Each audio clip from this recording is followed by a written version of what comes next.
Hello everyone, we're back.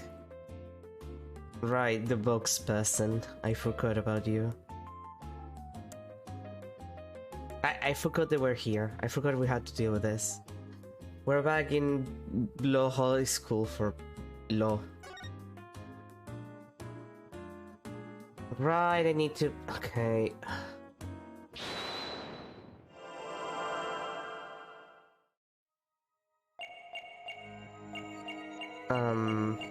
Where would you even... You're a box.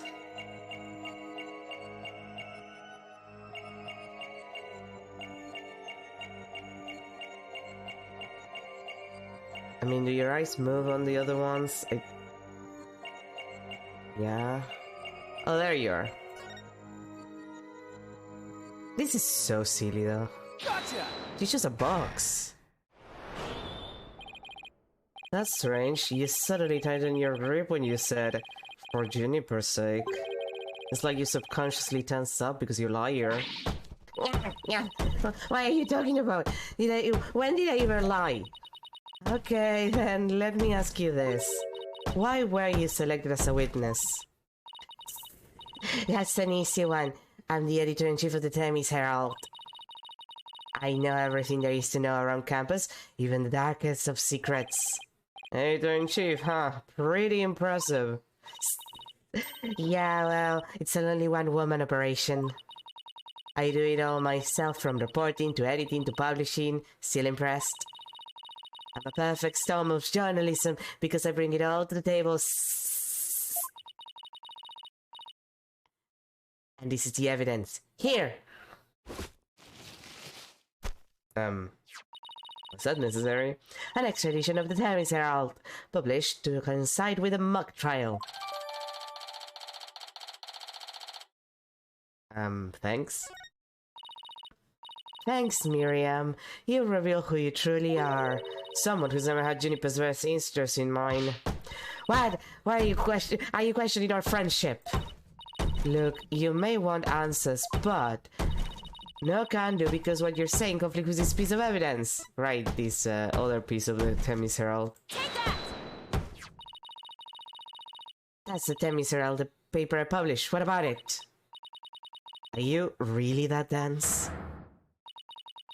This article is full of malicious lies about Junie. It's definitely not something a true friend of hers would write. You got it all wrong. Another staff member on that one. I don't think so, Miriam. You even said it yourself just a moment ago. It's a one-woman operation, or did you forget already? You're just giving me the info you have. Stupid pod. Juniper's just using you. Are you gonna get off of that box? Please? Now, I want the truth, Miriam. You hide in your box in order to collect gossip for your sleazy paper, isn't that right? You're not really friends with Juniper, are you? No, Dash, she's a target of my scoops, and my readers demand that. Extra, extra, the little secret of the squeaky clean student council president. Not a little secret? Alright, what are you planning to say in court, huh? I'm a witness to her part in the crime. I'm going to tell it all in a shocking expose. The end justifies the means. That's my right of all journalism. The end justifies the means. Wait a second.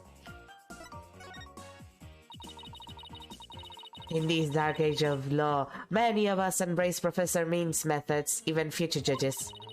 I've even adopted an end justifies the means brand of journalism, which includes tape recorders secretly hidden all over our campus. Secretly recording every last word without anyone being any the wiser. Doesn't she realize that's totally illegal? Athena, does it look like she cares? And one of them was at the scene of the crime, the art room. You put a tape recorder in the art room. What did it record? You wanna know? You really wanna know? Yes, please. That's so nice of you to... Like I'd really tell you now. The big scoop comes out in court tomorrow. Ugh, you're so mean, Miriam. According to my evidence, a fatal fissure had opened between the three of them. Oh, Johnny, Hugh, and Robin? But what do you mean by fatal fissure? Not an anal fissure, I would hope. Juniper, Hugh, and Robin used to be the best of friends. Used to be, they still seem to get along fine to me. I did sense some discord though. The pings were intense and I'm not sure who was the moderator there. You don't know anything. Professor Beans has his followers and Professor Court has. Their influence is inescapable. Are you implying that one of them adheres to that extreme idea you and Professor Beans have? But why would anyone follow that philosophy? Athena, I don't know how to tell you this, but like... people are dumb. And cruel. Mostly just dumb. Don't assume cruelty when it's more likely just stupidity. But a lot of people are cruel. How could you possibly understand? You're new around here. Miriam, wouldn't you feel better if you came out of the dark and into the light?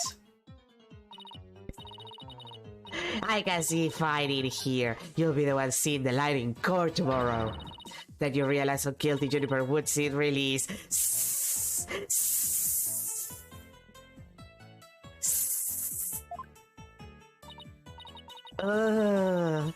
We're going to have to cross-examine her tomorrow, but I don't know where to start. Well, let's at least take care of whatever we can today. Yeah, right. Let's see what else we can find out. What is wrong with you? Actually, does the core record show her face? No. This is the most incredible core record image ever created. This is an incredible profile pic. It's impressive. Well, is there anywhere? I mean, I talked to you, Phoenix, sweetie. Oh, back in the lecture hall, I guess. October 24th, Tammy's Legal Academy, 3rd floor lecture hall. Look, there's Hugh! Hey, Hugh! Ah, it's you too. Do you want something? Did you find anything? You said you were going to do some investigating on your own. Nope, nothing yet. I'm afraid it's not looking very good for Juniper.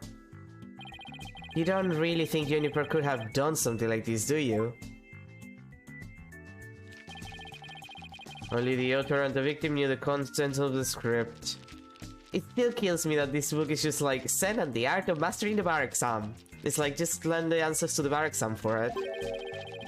Both the stage and the art room were in the exact same state as described therein. Nobody could mimic the crime scene, the crime like that unless they'd already read the script or wrote it. But... Look, Professor Means is better able to handle this than you two, so just leave it to him. There it is again. I'm picking up some discord in Hugh's voice. Hugh, would you mind telling me a little bit about yourself? Whatever. I'm 6'1", and under this uniform, I'm 100% lean muscle. My grades are outstanding, and I'm the ace of the archery club. Needless to say, I never miss my mark. Oh, and I'm incredibly humble too. How can he even say that with a straight face? Those around me call me a genius, but I pay them no mind. But when it comes to tests, I always get 100%, so I suppose it's only natural for them to say I'm a genius. But as I said before, I pay them no mind. I heard you the first time. But what about the mock trial? It sounded like you were about to lose to Robin. There's a very good reason for that. You see, right before the mock trial started, I saw the body. You saw the body? Right, and I was so distraught that I basically handed Robin a victory. Honey, you're sweating and your eyebrow is twitching. Hugh, would you mind telling us a little more about that? Right before the mock trial, the campus was empty. Everyone was here in the lecture hall. Your attention, please. This is an announcement from the mock trial committee. The mock trial will begin shortly. All students and faculty, please proceed at once to the lecture hall. That's right, there was that announcement and that everybody came in here. The only exceptions were the mock trial participants. Juniper, Rorin, and I were in our personal dressing rooms next door. Whoa, your own personal dressing rooms? That's total VIP treatment. Actually, they're for student-teacher meetings. They don't even have windows. Well, that sucks. The other two waited patiently in their rooms, but that's not my style. So I headed over to the archery range on the other side of the quad. I did some meditation while I waited. That's the best way to relax. Then just before the mock trial was to start, I headed back toward the main building.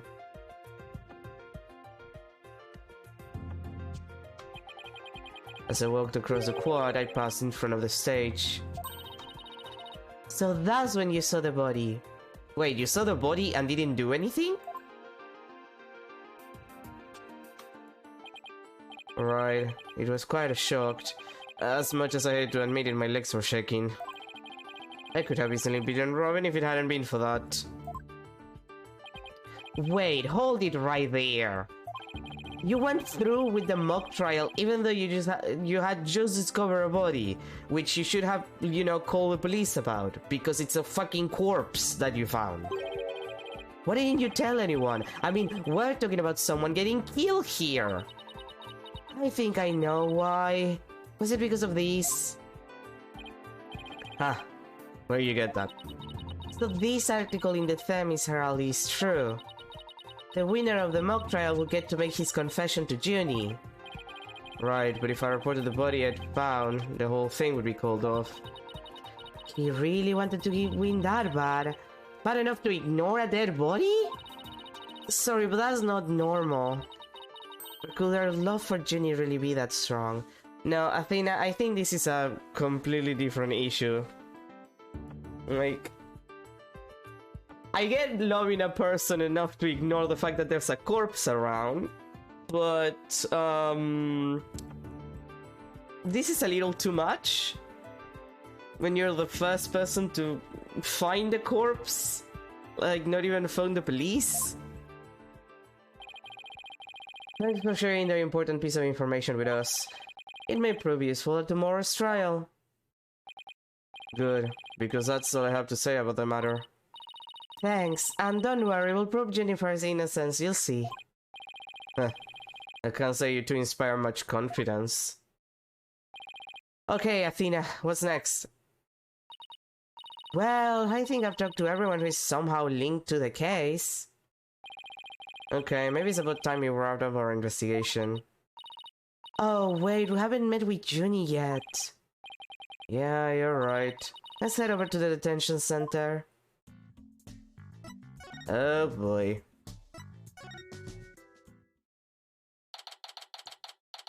October 24th, detention center, visitors room. This poor girl.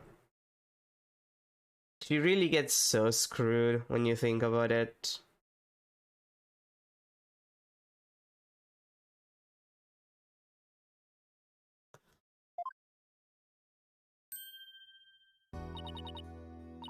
I also don't get what's the point. Like I was saying this the last stream. I don't understand what the point is in this situation of like how do I put it? The way they decided to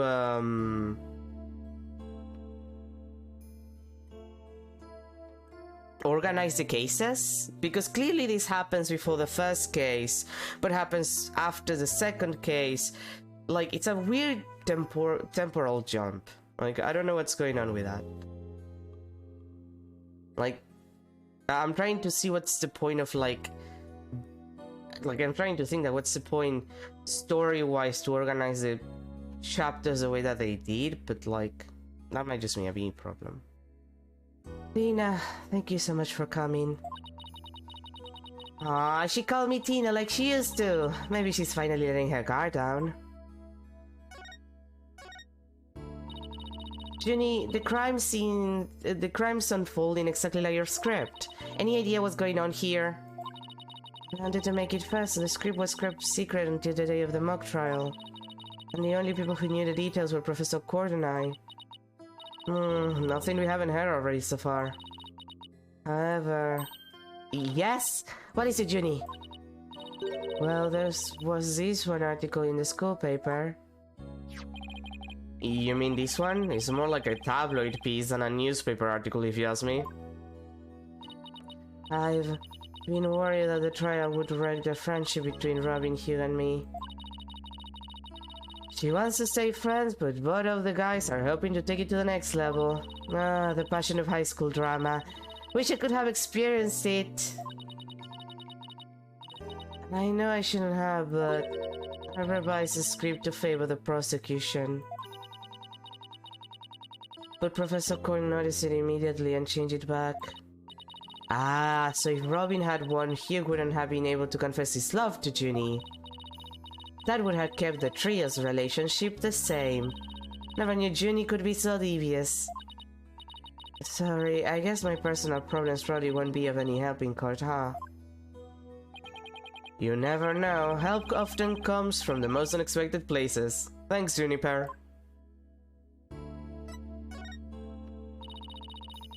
I was wondering about that all you had on you when you were arrested. Detective Full, right, we found this in the suspect's pocket. Why, there's blood on this! That's evidence we made for the mock trial. A mock trial? Never heard of such a thing, but it sounds fishy to me. Real fishy! It was a murder weapon from the mock trial. Professor Cord and I were prepping it in the art room until the day before the trial. I didn't even realize I still had it on me until I was arrested. Then we've got nothing to worry about. There shouldn't be any way to link it to the crime. Apollo, you just said that and we're gonna start the trial and they're gonna come in and they're gonna be like, oh yeah, they all was covered in blood and it was actually real blood from the victim of this case where there was an actual real dead person. And you're just gonna be like, what? And I'm just gonna be like, I told you so, bitch. And nobody's gonna like that. Still, that blood red color on the all bothers me. Wasn't it just paint or something? I mean, I was looking at it from pretty far away, but... It probably was just paint, but that's what bothers me. It wasn't on the L when we were prepping it yesterday. I fucking called it! The game didn't even wait! The game didn't even wait to give me that satisfaction of being like, yeah, no, it's blood. It didn't even give me the satisfaction of being like, don't worry about it, it's pain. In the trial, it's blood. No, immediately. It didn't have blood when they were prepping it. It's definitely blood now. God fuck, game! Build the suspense! Like, just let it build some suspense! It wasn't. Then how and when did it get there? Well, before the mock trial began, I showed Tina and Mr. Wright to the waiting room. Then I went back to my dressing room to get the trial props we were going to use. That's when I found the art room key. And the all with what looked like blood on it. A key. And the all. Professor Court normally has the art room key since she's a fine arts club advisor. And since the key was there in the dressing room, I thought she was the one who had painted the owl to look like it had blood on it. After all, she always insisted that the props should be realistic, so... Jesus Christ!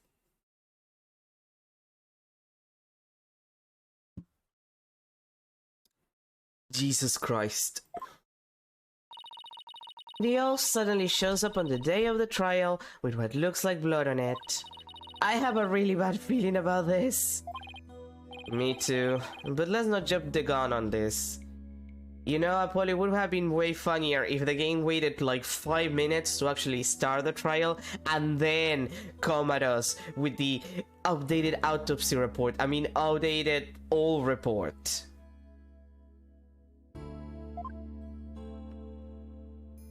God fucking damn it. Like... It's a weird thing for me to get upset at. It's not even that I'm upset. I just feel like it's a lost opportunity.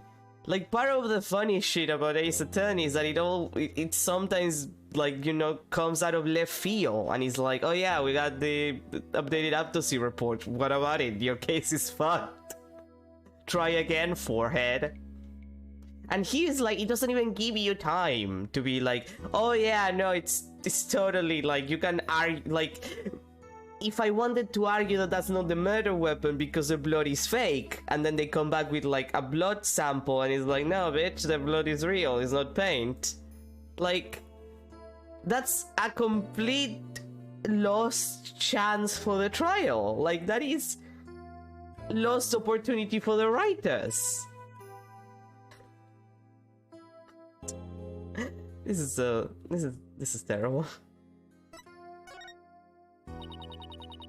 You and Professor Court were busy preparing for the mock trial together yesterday, right? Was that the last time you saw her? Yes, I left school around 6 p.m. Do you notice anything different about her? No, I didn't notice anything out of the ordinary. She looked and acted the same as always. I would have never guessed she'd end up like this. It looks like we're about out of time. Thank you for coming to see me. We'll do everything we can to prove you're innocent tomorrow. I know, and I believe in you, Thina. Well, I should go now. Bye. Is she gonna be alright? She's like a shadow of the girl we met back at the academy. The Junie I know was always like that, a little weak and sickly. But the fact that she's lifted her facade shows that she trusts us. Even still. What is it? Well, when Junie and her two friends were talking about their friendship, I sensed some discord in their hearts. Like they muted their notification for 8 hours. Seriously? Yeah, but it was really faint. I might have been mistaken. There's no reason to doubt our friendship. Is there? Don't worry, everything will be fine. You and Juniper are friends, right? You know that friend I mentioned to you earlier? Well, get this. Whenever something's troubling one of us, the other can just feel it. That's a real friendship. I suppose you're right. Might as well forget about that and concentrate on the trial. Yep, tomorrow's a big day. Let's sort out what we know so far. Okay. The victim, Professor Constant Cord, was murdered in the art room on the 3rd floor. Then her body was moved to the outdoor stage in the quad. Also, the location where we found the body was just as the mock trial script described. I wish those were the only similarities I shared. What do you mean? What I mean is the script and this case are exactly the same in almost every respect. So it follows that the actual trial may very well unfold just like the mock trial did. Oh no! The mock trial ended right before the prosecution was about to win. Well, that's not gonna happen. This time Junie will be declared not guilty. Of course, I intend to get our results the honest way. We can do this. Well, fine. After all, I have Apollo and he's the king of being fine. I Athena, he's the king of not being fine. He is never fine. He's never fine. Never. Although, the thing that Junie said about... Like, I'm thinking about it. Like, the thing that she said about the fact that she changed the trial, like, last minute, and then it was changed again. Like, it was rewritten. The way that sounds to me, the way this sounds to me, is that whoever... How do I put this?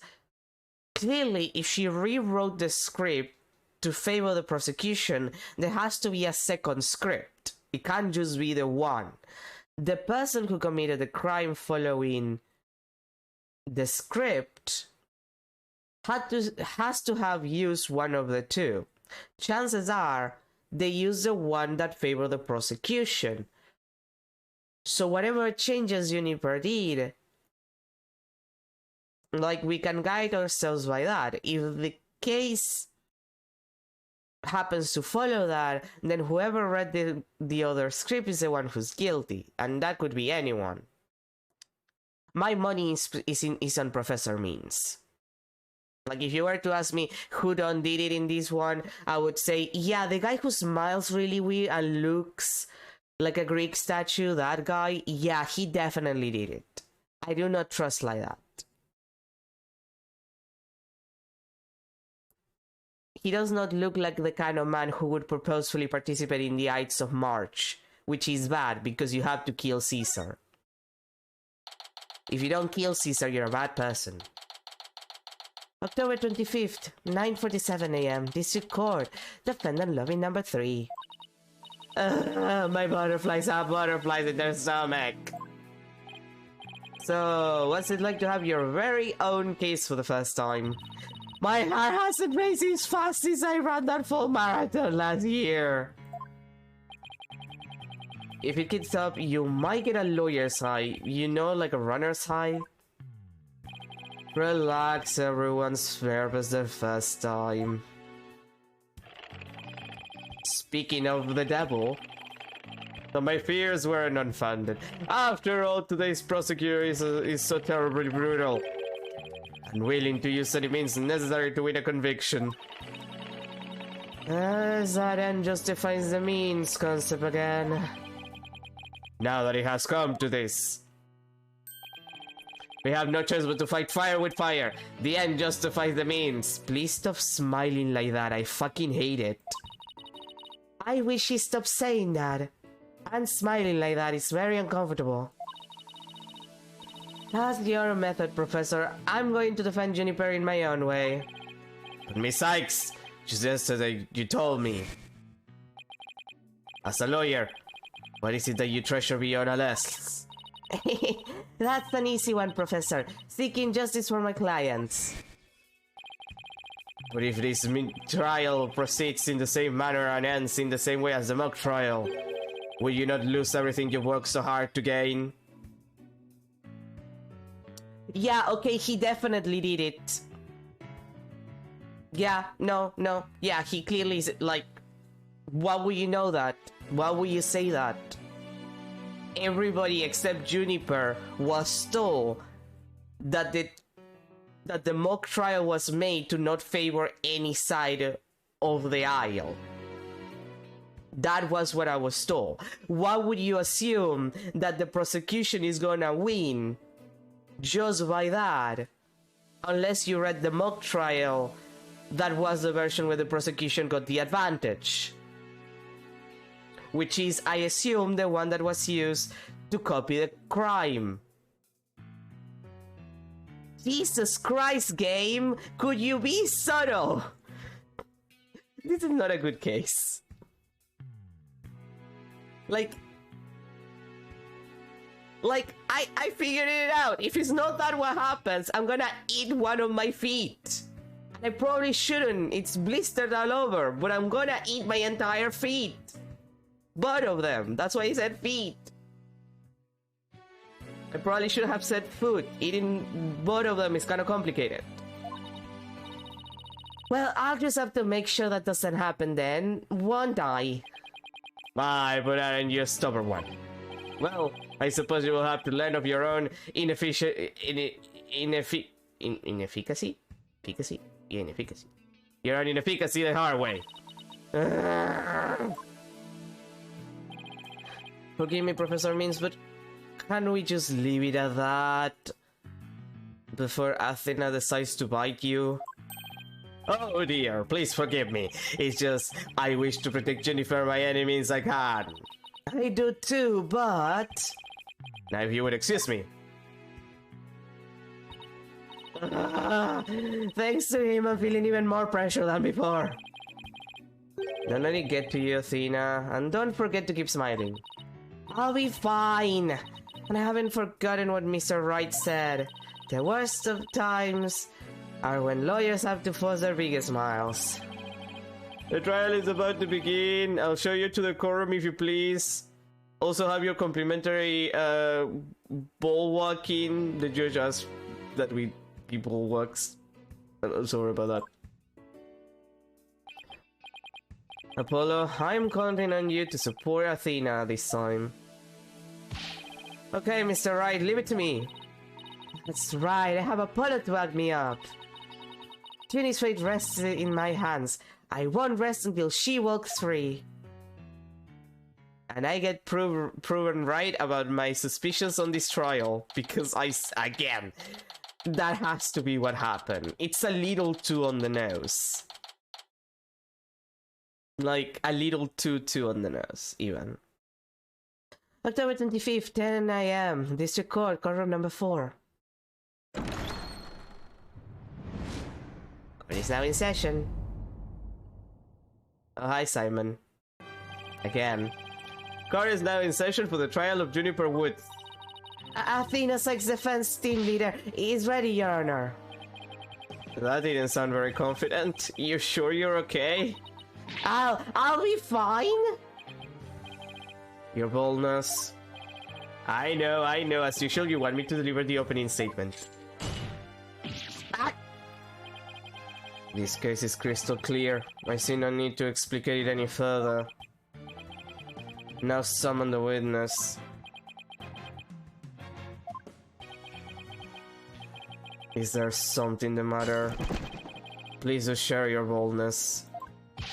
Whatever gave you that idea? Bailiff, please call the first witness after walking their balls. And now we don't even get an opening statement. God fucking damn it, it's Fulbright. Detective Fulbright. He and Prosecutor Blackwell have become quite a team.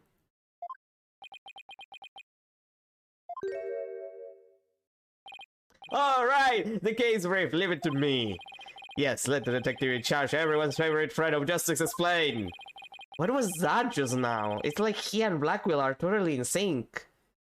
You think they explore each other's body? Yeah, probably. Well, I don't think they're capable of mind melding if that's what you're thinking. Body melding, maybe. Alright, Detective Fulbright, would you please explain the case to the court? Professor Kor's body was discovered on October 24 at approximately 2:30 p.m. He was murdered with this all I have here. The victim's blood and the defendant's prints were both discovered it, because this was actually always blood, and the game didn't give you any time to actually assume that it wasn't, and make a case around it, to then disappoint you and force you to think outside of the box. Because this case is...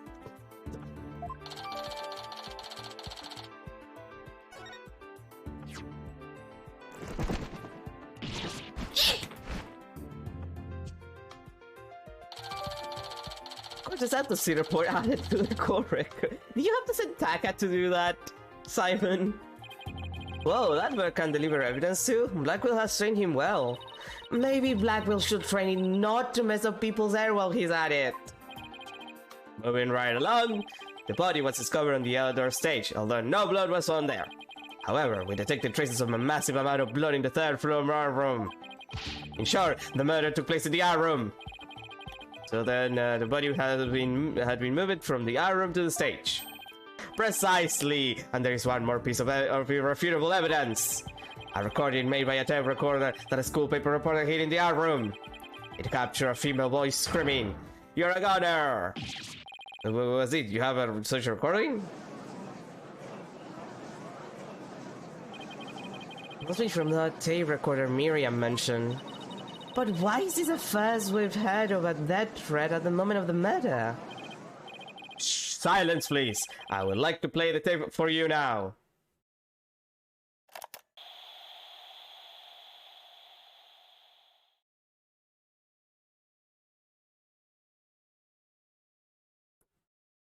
You're a goner. It is quite hard to hear. The voice does sound female. Okay, but like that could be anything. Why would you assume that it's from the moment of the crime? There's no screaming, there's no sounds of people being stabbed. There's nothing that implies murder happened. The noise and the low volume of the voice have made voice print analysis all but impossible. Then you haven't identified the voice as belonging to the defendant. Not so fast! After all, voice print analysis is at everything. The victim was killed at night, then discovered in the afternoon the next day. The question is, when was the body moved? Oh, I know! It could have been moved in the middle of the night when no one was around. But no! Sorry, but no. The campus was full of students that morning, however no one reported seeing a body. That means the body was moved sometime before the mock trial when all the students and faculty were gathered in the lecture hall and the rest of the campus was empty. It was during this time Hugh O'Connor, one of the mock trial participants, found the body, but he didn't call the police for some reason. That's super suspicious actually. What the fuck? Why am I not investigating that guy?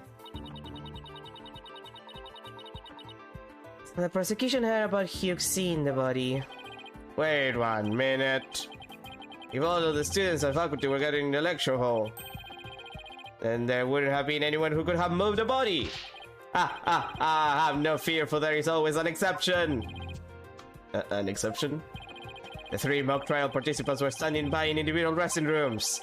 They were the only ones who had free access to the deserted campus before the mock trial. What? Then that would mean... what would that mean? Those 3 students were the only ones who could have moved the body. In justice we trust. I don't like where this is headed, Athena. Me neither. And by those 3, I mean Hugh O'Connor, Robin Newman, and Juniper Woods. I knew it. Please, Detective Fulbright, don't say what I think you're about to say. In justice we trust. I take it everyone understands now. The voice believed to be that of the murderer was female. And out of the 3 people who could have moved the body, just 1 is a girl. That leaves the defendant Juniper Woods as the only possibility. No! Okay, but what if one of the other ones is a woman? And by that I mean... I'm pretty sure Robin is a woman. I'm pretty sure, like... It's the eye shape. Before somebody asks, is the eye shape? Is her eye shape? She has feminine eye shape. Is the eye shape? All female Ace Attorney characters have a certain eye shape. She has a female eye shape. She's probably a woman. Impressive. He has you on the ropes even before any cross-examinations. You could at least pretend to be upset for me. A splendid job, Fulbright. That could not be any clearer. Feel free to anticipate a salary raise next month. I don't do this for the money. It's all about justice. In justice we trust. Not only a half-wit, but a perennial stick in the mud you are. I guess neither the carrot nor the stick works on Detective Fulbright. Now, bailiff, please bring our next witness to the stand and whack the balls.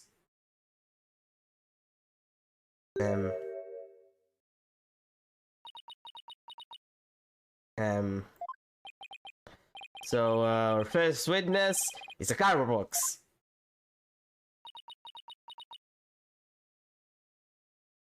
Um...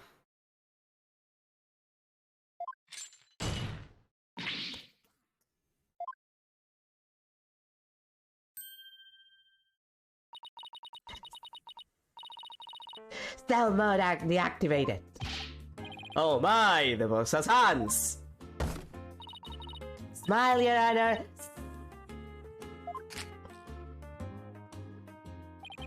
What the dickens? I've just had my picture taken. My soul has been sucked out of my body.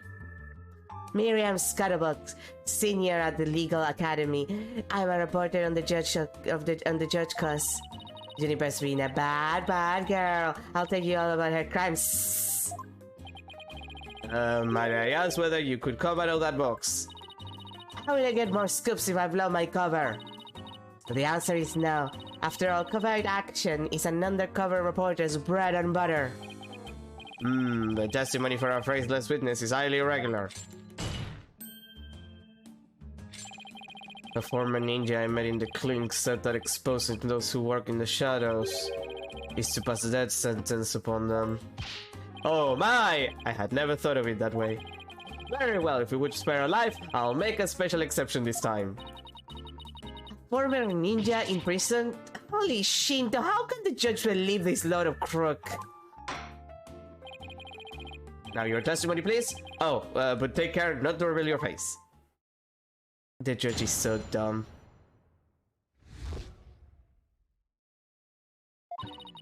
The murder happened exactly like Juniper's mock trial script. Up until the mock trial began, only Professor Court and Juniper knew the script's content. Professor Court's decision not to use the script sparked Juniper's murderous rage. Juniper has to be the killer. She has a motive to and the murder is just like her script. The murder is just like her script. Cool such a thing be true. Compare her strip with the murder case and the crime photos, then you'll see. This is so simple, even a nape posing as a decrepit old judge could understand. Only the victim and the defendant were privy to the script, ergo the defendant is the killer. Furthermore, in the art room where the crime supposedly occurred, the witness's script, along with an envelope on which "use" was written, were found. This proves that the accused script had been rejected the day before the mock trial. She pressed the victim to use a script, an argument ensued, and then the fatal stabbing. That makes perfect sense. What now? Athena, that makes no sense. Why would Juniper demand to use her script when her script was already being used? Like, am I crazy? Am I crazy to think that the contradiction here is fucking stupid? Because, like, the mock trial was already the script, and the script was the mock trial. The only difference is whether it was the script that Juniper wrote first, the second script where she favored the prosecution. Most likely, it was the second script that favored the prosecution that was based for the crime, but the mock trial was done using her actual first script.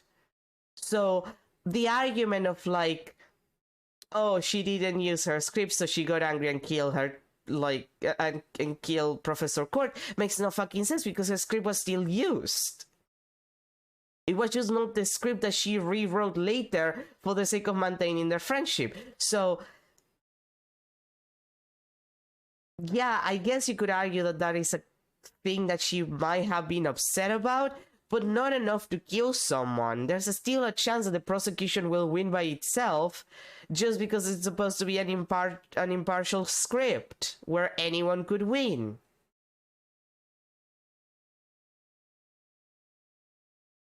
Like, you guys, your logic sucks ass. I'm gonna talk with whoever wrote for this trial. Like, we need to talk. Prosecutor Blackwell has all his ducks lined up in a row. He's really on a roll now. He's like a pit bull once it sinks his teeth into you. How dare she? My script had it all. A bomb rap and funny evidence. Grudges and betrayals. I trust the defense is ready to cross-examine the witness. No problem. I mean, yes, I'm ready. I think. Time to fill a hole in her testimony and unbox the truth. I've seen it done over and over. I know I can do this. Yeah, girlie, don't worry, you'll be fine.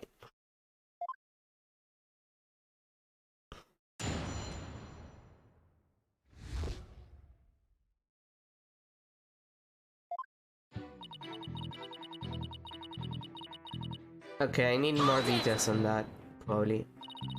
There must be places with the script and the case diverge. Don't sweat the details, that kind of stress will give you wrinkles.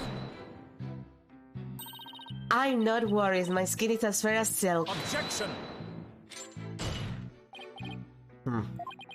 Indeed, you're quite fair, fairly desperate. Objection! What did you just say? Haha, Blackbeard really turned that one around on you. Who side are you on? Hurry up and think of a clever comeback. Whoa, is there a... Now you listen to me. The two cases do indeed have their differences. For one, the stage hadn't yet been erected in the mock trial script. And in the actual case, there were signs indicating that the victim's wrists had been bound. But such differences paled in comparison to the host of similarities. In any event, replicating the crime without knowledge of the script is an impossibility. Looks like I won't be passing this off as a coincidence. What a turtle bird! Try again, why don't you pound of woods? Okay.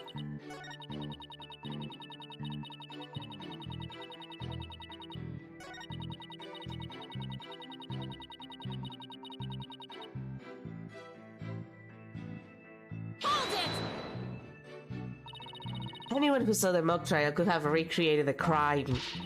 After they saw the mock trial, they could have easily staged the body just like the script. Objection!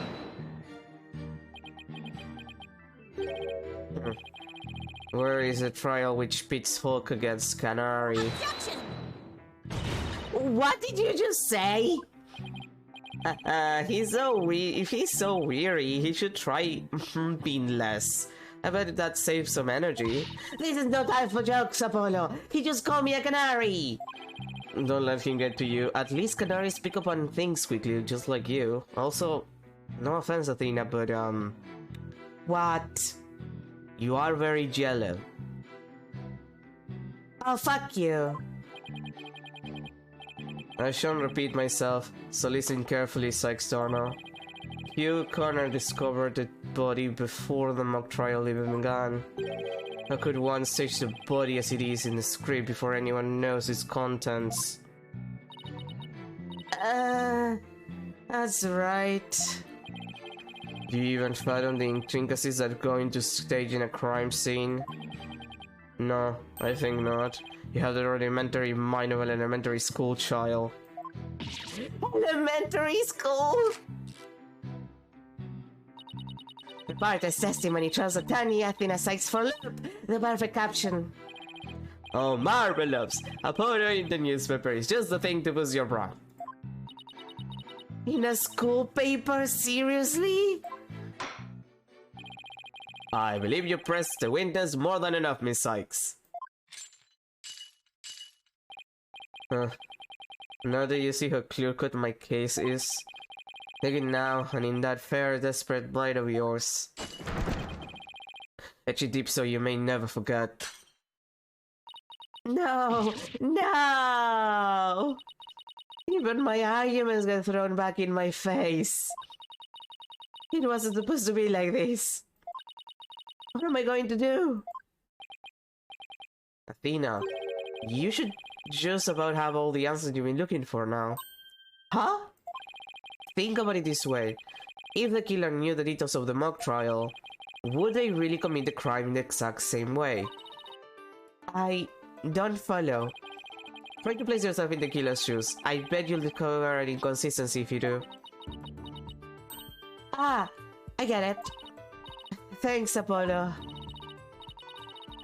Miss Cuddlebot, just so we're clear, you're claiming that the killing intentionally made the crime scene look just as it was in the script, and that it is beyond the shadow of a doubt not a coincidence. Is that correct? No, duh. After all, it's just more evidence of Juniper's evil she-devil ways. Objection!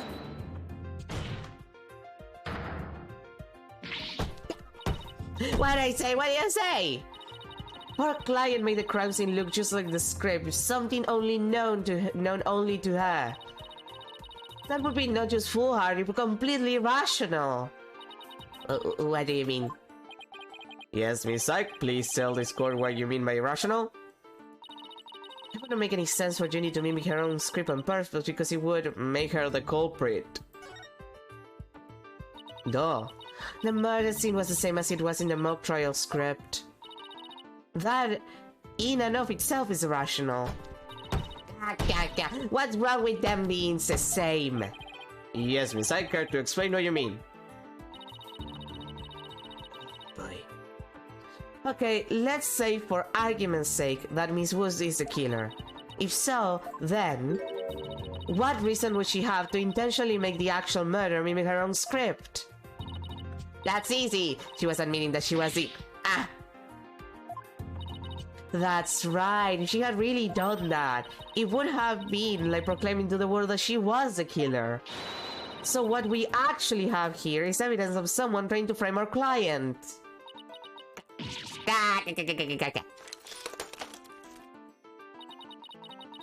The body was found the day of the mock trial. In short, the day the details were revealed. So it would be completely inconceivable for the murder to go exactly like the script. Don't let it go to your head just yet. Objection! Huh. It would seem Justice Donna's comrade in arms has finally drawn her sword. However, the blade is dull, and it shall remain so until you master its use. Enough with the stupid sword metaphors already. It just sounds like you want to, like, I don't know, hit your dicks together or something. It's a perfectly good reason for the inconsistency of which you speak. Reason? What reason? Does it spell out everything? Ugh. You are what people today call high maintenance. Oh, shut up, Blackwell. What's wrong with being a little high maintenance? The accused had intended to stop the mock trial, and in that event, Neria's soul would have been the wiser to the similarities of the case and script. Objection! No, the mock trial was only stopped after the body was accidentally discovered. Objection! Our witness here had also discovered the body. In fact, she was led to our dearly departed professor by the accused herself. What? Miss Cuddlebutt saw the body too? Precisely, and with the discovery of the body, the mock trial ought to have been cancelled. Wait, so you didn't call the police? Nope, I kept it secret for my big scoop. Okay, I'm losing my mind. What do you mean? Two entire people found the fucking body and none of them called the goddamn police.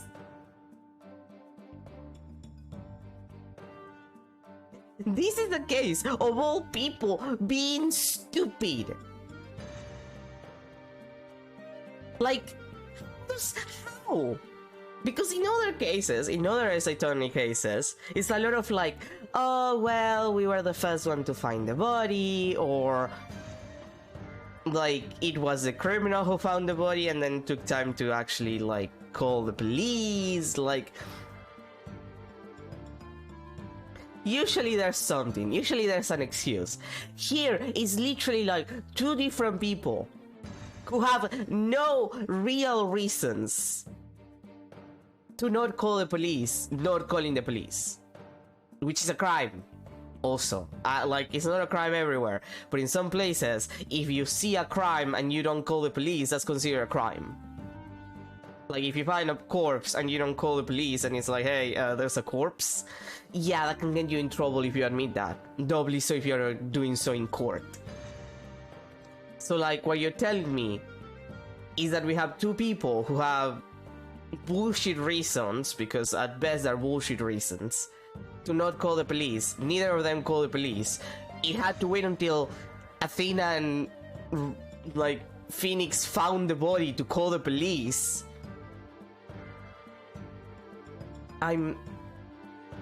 Who wrote this? I need to know who specifically wrote this trial, because I'm losing my mind. I'm gonna have a moment when I see the cast at the end of the game, when I see the credits roll. I'm just gonna have a moment, because like, no, this is dumb. This is like Machi Tobias shooting a gun, like a magnum caliber gun. Stupid. You can't do that! Huh, I made her pay long and hard penance for her sin. Did I not, my little box stop? Compared to the work of a warrior correspondent, the shit error of that was... Simon, what the fuck did you do to the teenager? Simon, she's 17! Simon, what did you do? Jeez, I wonder what the Twisted Samurai did to her. Apollo, I don't think we want to know. Simon, what the fuck did you... Simon, I need to know what the fuck you did. Block off all the holes in her box. And spin her like a top while Detective Fulbright crackling the light? That sounds more nauseating than scary. Enough jabbering. Witness, continue your testimony. Sure, Mr. Samurai. I'm ready to finish off that she-devil.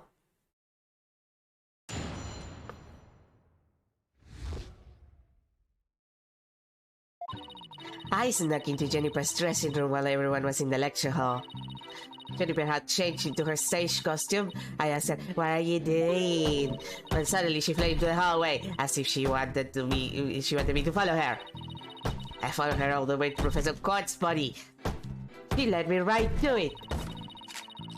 I positive it was Juniper because she was wearing the costume that she had made. Hold it!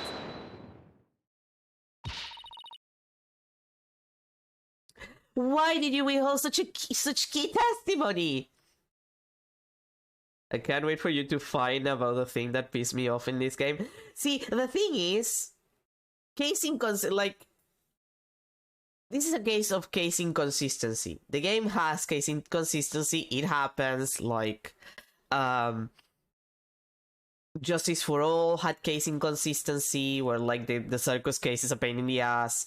Apollo Justice has, again, the Guitar Serenade, which is basically the worst case in the game. It's not a bad case, but it's not a good case. Like, it's the worst in the game. And the entire, like, build-up of that case is bullshit. Because, again, it's like a 14-year-old shooting a gun, which it's not like it can happen, but it's like a 45 caliber, and like, it makes no sense. Logically, it makes no sense. This, I don't even know what is going on, because it's very badly constructed. The most, okay, fair. I'm sure that I'll get to the most annoying thing, like the most offensive part of this, and I'll have a moment. But my issue with these cases is not inherently bad, but the construction of this, like, it's not letting anything to the imagination, you know? It's like like, if you told me Juniper and the professor painted it red, so she thought that thing was paint, and then you're like, you know, you get to the courtroom, you're in the middle of the trial, and it's like, well, but the witness, like, the defendant said that was just paint, it's fake, it's a prop. And then they come out and it's like, oh no, that's actually blood, because the killer actually cleaned the paint and then redid it with blood, basically. Like, that works. Like, that's more interesting. Is the updated autopsy report, and everybody jokes about the outdated autopsy report, but it works because you have a case going on, and when Edward brings the updated autopsy report, it fucks you up, because it's like, okay, so my entire plan went to shit. I have to rethink what happened here? Like, what's the plot? Why and how did this person get killed? So, like, you have to review your entire case again. And that's what happens, what could happen here if that was the case. Because then you can argue, well, the murder weapon was something else. No, the murder weapon was the all. Okay? And the entire script situation, the second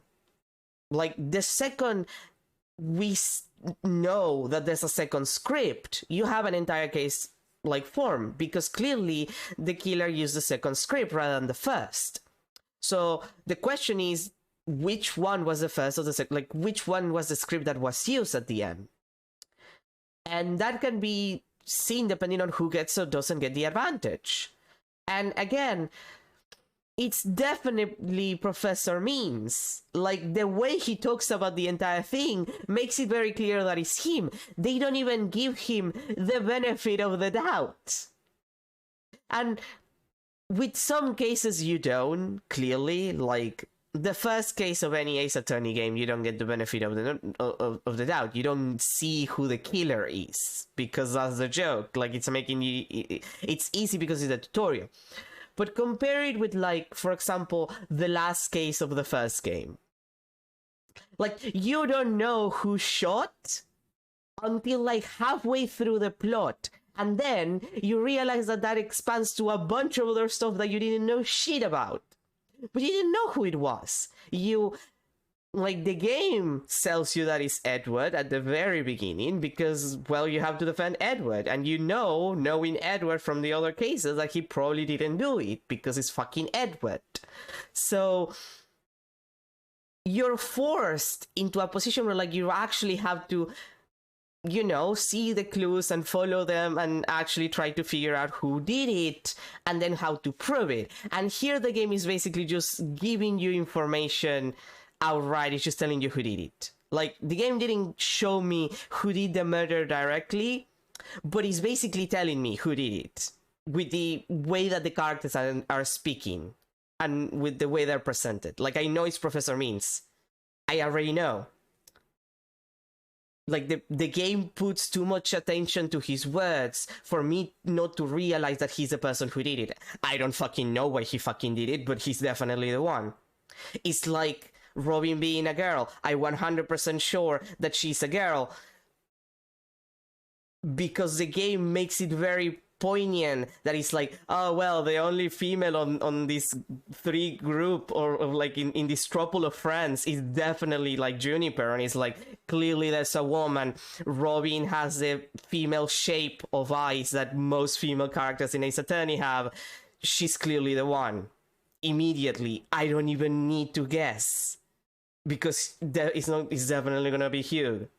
So, like, this case is just badly constructed. It doesn't let you try and guess anything because it's basically just telling you the thing outright.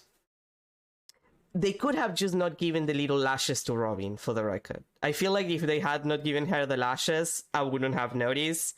But it's like, oh yeah, Juniper is the only woman character that has lashes. Okay, sure, game, whatever you say. What's that supposed to mean? Athena, you haven't even started your cross-examination. I know, but her testimony points to her as being a potential suspect. Well, I don't think Prosecutor Blackwell is... well...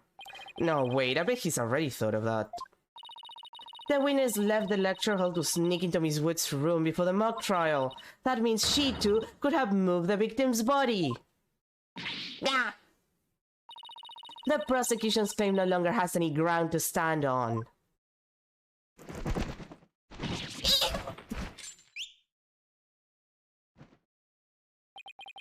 No, you need to ruffle your own feathers, so... When you squeak like a little brat, it agitates Saka. You want him to pick your eyes out. No thanks! You listen here. The witness has a perfectly good alibi. Oh yeah, I do. Around the estimate time of death. I was at an undercover reporter class. It's right near my home. Undercover reporter class? The proverbial rug has been pulled from under you. The witness could not be the killer. The defense must look before leaping, or at least make sure the rug's secured to the floor. I tried to warn you.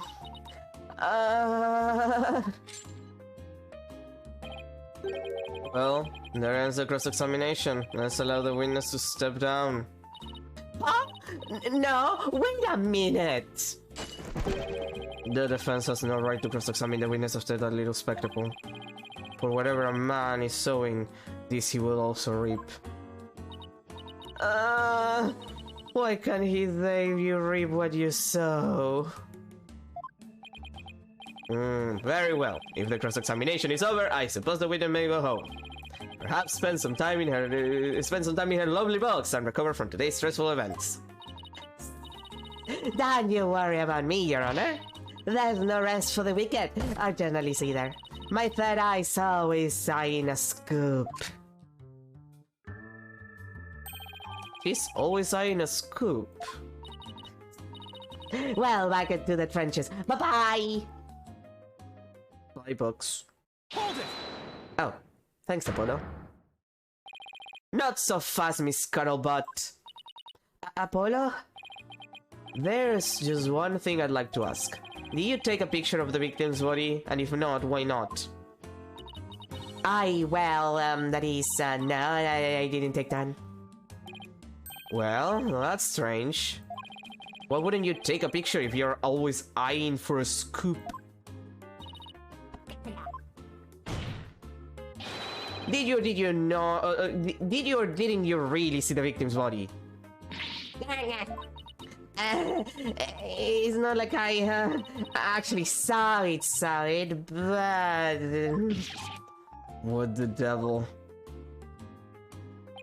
Did you hear that, Your Honor? The witness didn't actually see the body. That completely overturns the prosecution's claim that the witness was led to it. Justice Dono, you dare bear steel at me again. Make it gay. Or make it gay. If you want, I guess. Nice try, boy wonder. So what if I didn't see the body? The fact remains that Juniper led me there. Feast your eyes on this!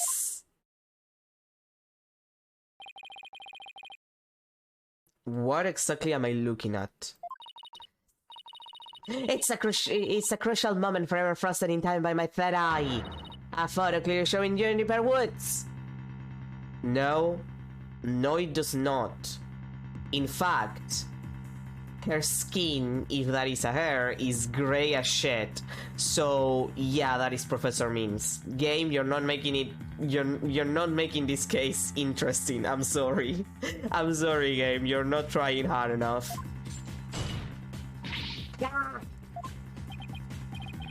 Why did you not tell me of this? It's a shocking scoop I was saving for just the right moment. And that would be now, right here in card. Surprise! Okay, I do like her. Scuttlebutt is maybe the best part of this trial. Why I do? Our journalist keeps the scoop secret until the right moment. She's pretty bad hiding it from Blackwell. Oh, pretty stupid. Well, this is an unexpected turn. Athena, about this picture. How it only shows the back of the subject? So then... Right, who knows whether this photo shows Juniper in the first place? Objection! A completely irrelevant point. What is relevant here is that there was someone who did try to lead the witness to the body. Take a gander at this. The route by which the accused escaped. The witness pursued the accused this way after she fled the dressing room.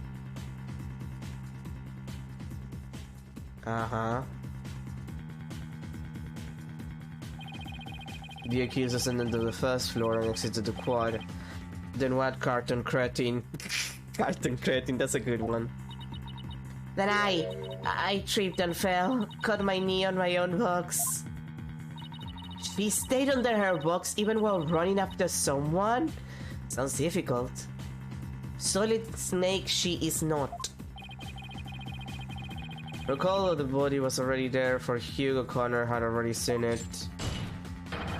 He was trying to show someone the body because she wanted to stop the mock trial. Ah!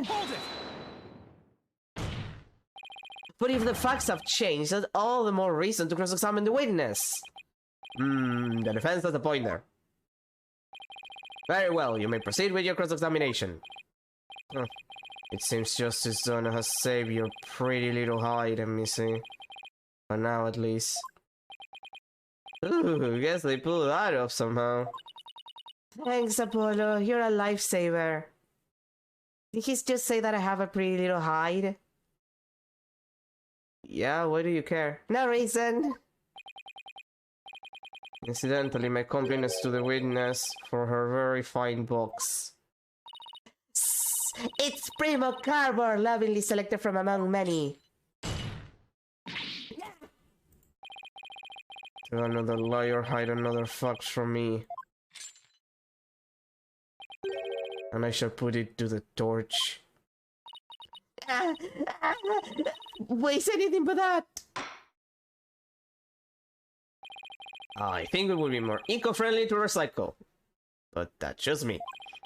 Alright, Miss Ikes, you may cross-examine the witness. I can't believe the judge is eco-friendly. Actually, I can. He's a judge. He seems like the kind who would recycle.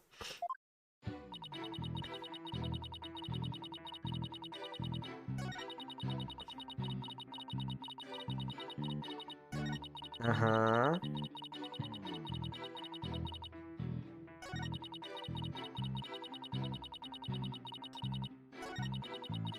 Okay, but like, first and foremost, you have no way of knowing, but also that's not the costume.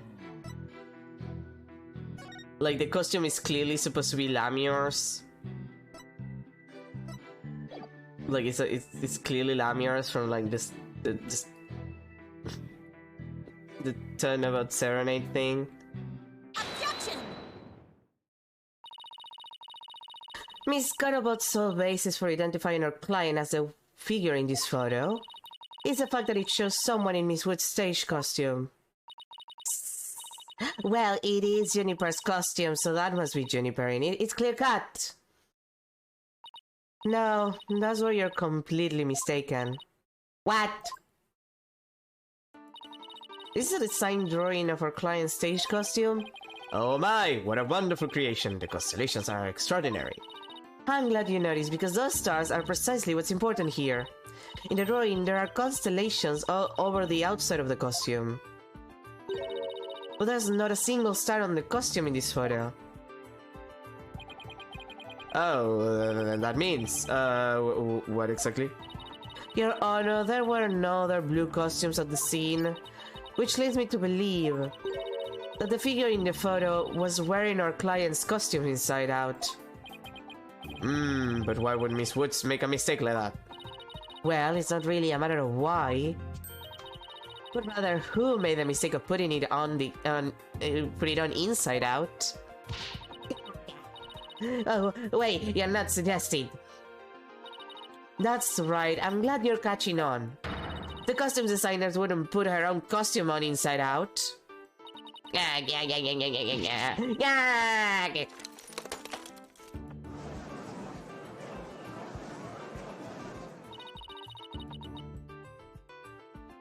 Sorry, Miss Cutterbot, but doesn't believing you had a scoop when you really didn't make you a failure as a reporter? A failure as a reporter.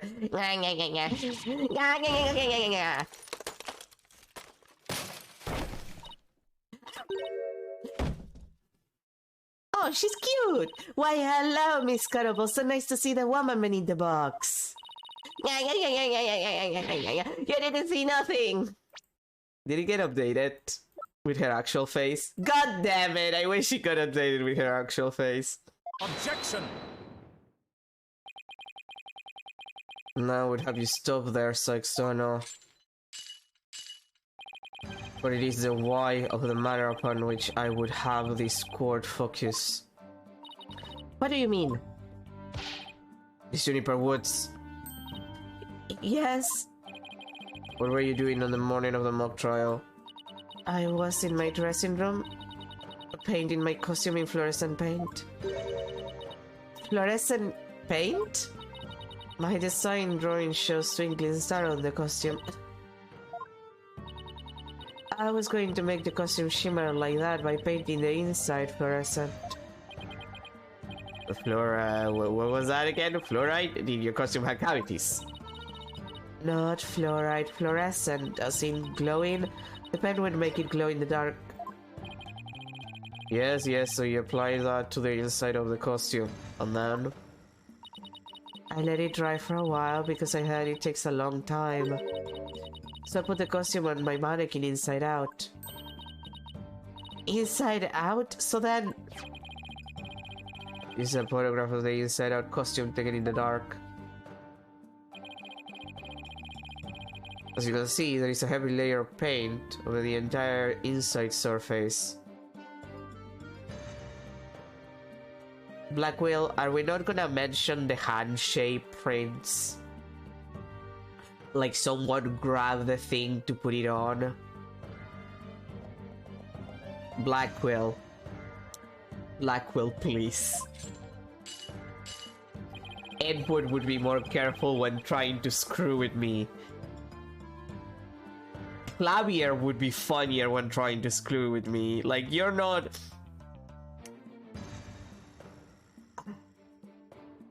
I want to take him out of this game and put him in a better Ace Attorney. Same with Athena. But like, he could be so good.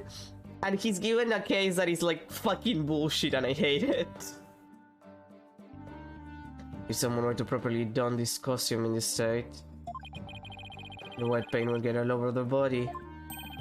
Why yes, I believe it would. Indeed, my girl, the costume was worn the way it was, not by anyone's mistake. But because this was the way it was on the mannequin, inside out. Ah! Guys are so stupid. Yes, you would have a photo. Did we just fall into his trap? Yeah, I bet Blackwell had it all planned out. Still, I think you should give this photo a nice long look. Yeah, it's almost like there's the hand marks. Oh, please tell me you found something that doesn't add up. Check out the chest area. It looks kind of like handprints to me. Hey, you're right. But you would know better than to touch it while the paint was still wet. Objection! I believe the term to describe your thought process is wishful thinking. After all, if master painters make mistakes, why not a rank amateur such as the accused? Objection! So basically you're saying my claim requires evidence to back it up. Evidence? That shouldn't be a problem, right? After all, you've come this far. Let me check my core record. Just because I've come this far doesn't mean I've thought everything through, though. This I check, this This I receive an alien check.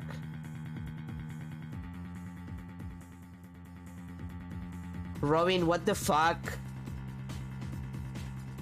Why are your hands shining? But yeah, see what I mean? That Robin has like the long eyelashes. And it's not like there's no male characters with long eyelashes in this series, but like usually they're particularly feminine, like they're, you know. Am I legally allowed to say effete? Can I legally say that? Like you know what I mean. So like, yeah, clearly Robin Newman, haha, very funny pun. Clearly a woman. Clearly this is bullshit. What? You mean you're just doing bluffing? What do you expect me to do? I'm sick of losing to this guy. But you're right, there's only one thing left to do at this point. And that's to present some evidence. Pronto. A showdown, miss it. I gladly accept. Fluorescent paint must have stuck to the hands of whoever touched the costume. And that paint should glow in dark places. So I just need to carefully check every last piece of evidence. Don't worry, Athena, I already did it for you. This piece of evidence shows who touched the costume. Boop. Take that! School newspaper. Interesting. Take a look at the photo where the lights are dimmed and the spotlight is on Miss Woods. Observe Mr. Newman's hands in that photo as he stands at the prosecutor's bench. As you can see, it's glowing just like Miss Woods' fluorescent paint. It is glowing. Quite brightly, I might add. But why would he put fluorescent paint on his hands for the mock trial, you may ask? The answer is he wouldn't, not on purpose. It got there when he put the costume on. Oh? I mean, that means, what again? Judge, you need to take your meds. It means the figure photographed in the costume was not our client Juniper Woods. It was her classmate Robin Newman. What?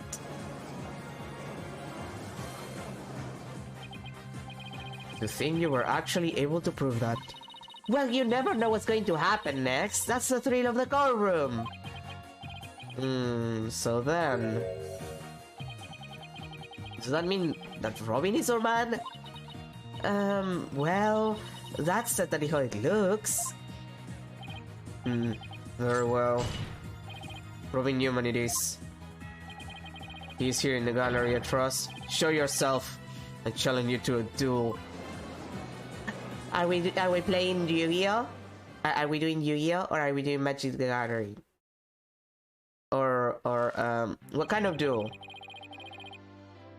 Do you want to do Duel Master or something else? Simon, I need to know. I need to bring my decks. Do you want to play the Pokemon TCG? Simon! The Pokemon TCG, Simon! Will the witness please state his name and occupation? I'm Robin Newman! I want to become a great artist. I practice day and night. Yeah! No! That's not it! I was gonna be sincere, man!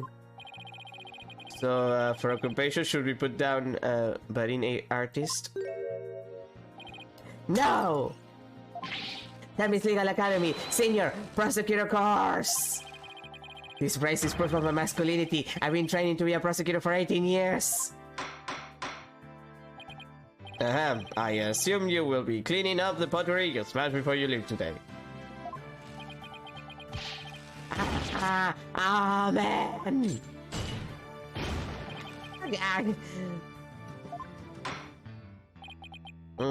It seems the witness has finally settled down. I guess nothing faces a judge after all these years. I think that he had to see us cross-examine a parrot.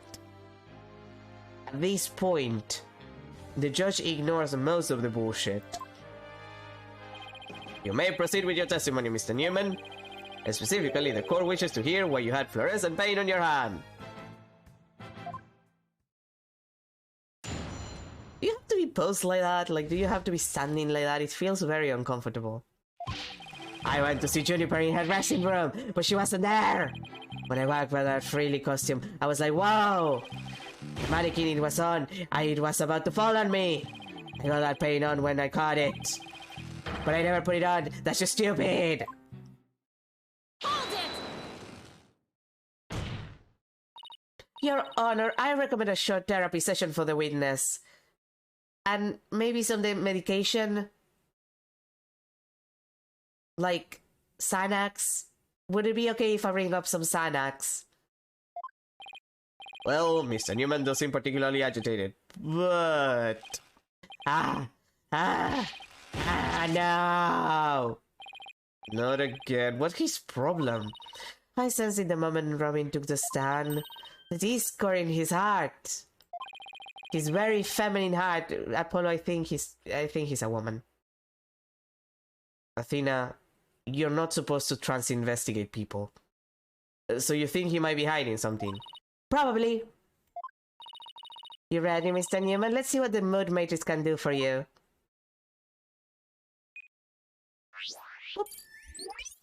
Okay, let's see what the fuck is going on with this bitch. Aside from the obvious.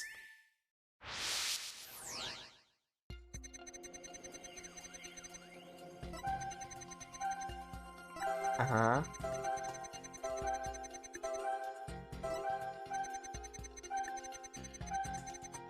Uh-huh.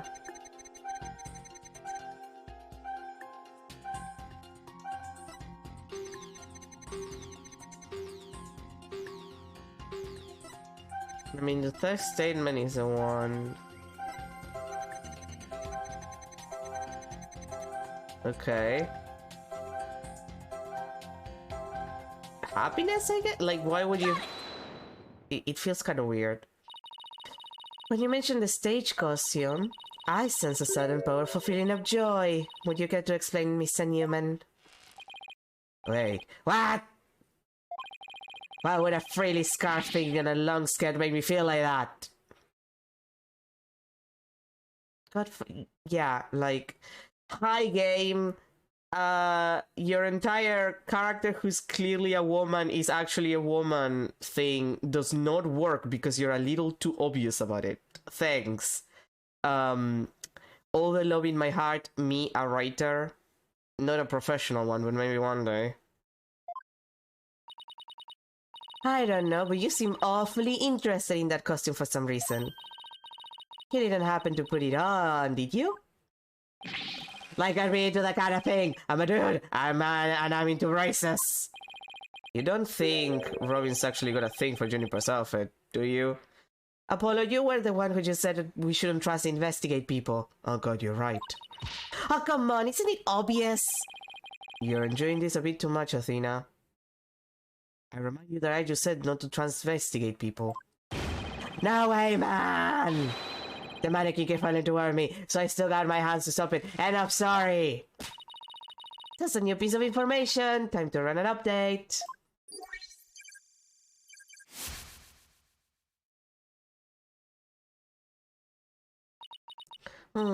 Even after that update, something just doesn't feel right here. Do you have anything that could prove his statement contradicts what really happened? I mean, maybe the glowy costume? Like, it does look more like it was grabbed rather than, like... Because if it falls on you, your hand would be, like, in a different position, I would assume. It would be uneven. This is, like, very evenly grabbing both sides. Yeah, it's probably that. You said the mannequin came falling toward you, so you stuck your hands out to stop it. So then the fingers of your hands would be pointing outward like this. Well, that's not not what the handprints show. In fact, it looks more like your thumbs on the base of your palms. Why in the world would I leave such weird handprints? You know why? You left them when you went to adjust the scarf after putting it on. Just like the model in this drawing. Wow! Why don't you just admit it, Mr. Newman? You did put the stage costume on, didn't you? And you really do like Miss Wood's clothes, don't ya?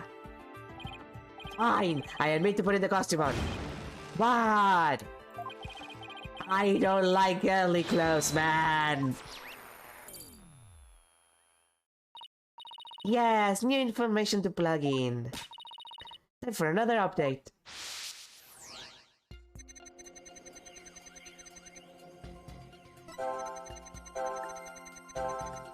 Uh-huh. Yeah.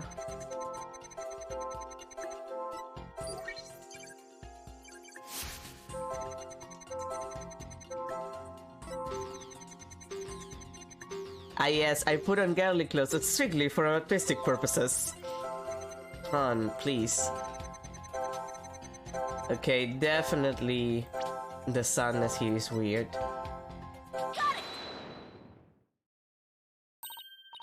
Like, the sadness in most of them is weird, but like, it's very weird there with like the happiness and the surprise all together. There, another emotion that doesn't fit. So what? You're really starting to get on my nerves, man. Mr. Newman, you got excited when you put the costume on. No, not in that way. I mean, like, regular excited. But you also felt sad. Who cares if I felt sad? It's no big deal. Okay, Mr. Newman, out with it. Why did you feel sad? You're hiding something, aren't you? Oh, no! You're not fooling anyone anymore. Now tell us why you were sad. Okay, fine. You're gonna be that way, I'll tell you. The reason I feel sad is... No matter how much it hurts, I'll never be as pretty as Juniper. Well, no offense, but his habit of shouting at the top of his lungs doesn't exactly help. Yeah. As a person having to read the lines, I agree. No, that's not it. I totally own those girly clothes. I should have been totally pretty. But there's something that keeps getting in my way.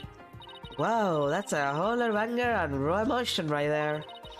His heart is crying out in pain. His emotions are out of control. Out of control emotions. We saw those during the Ninetales Rail incident. So all we have to do is find the source of his uncontrollable anger, right?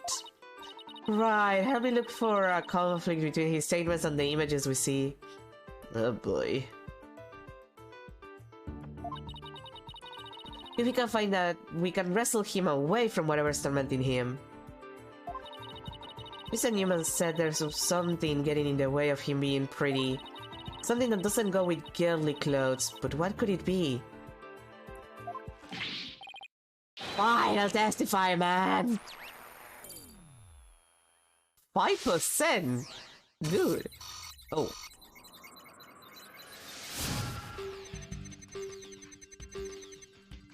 Uh-huh.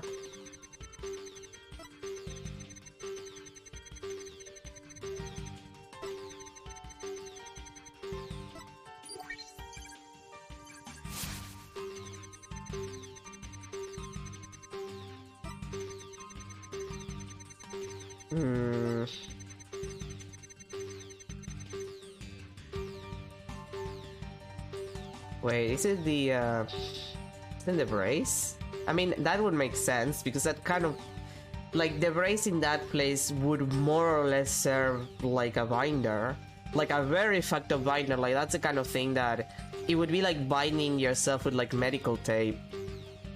Or like medical bandages. Like, it would fuck up your chest completely. Mr. Newman, you feel a great deal of anger towards your brace, don't you? Is that why what you feel is holding you back from being as pretty as you think you should be? Huh? What?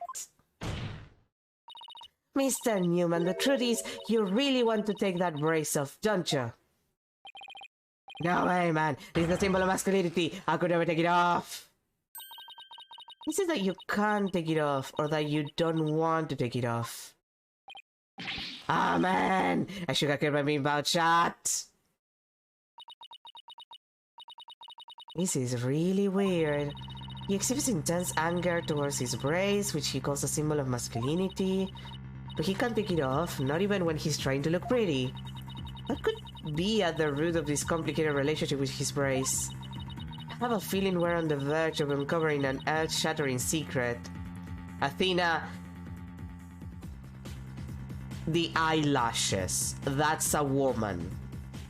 Honestly, considering how much this entire, like, thing is annoying me, I'm going to assume that Robin is a trans woman, but, like, for whatever reason, she can't be out, and she's been taking estrogen anyway, so she has tits, but she has to hide that she has tits, so she just wears a brace.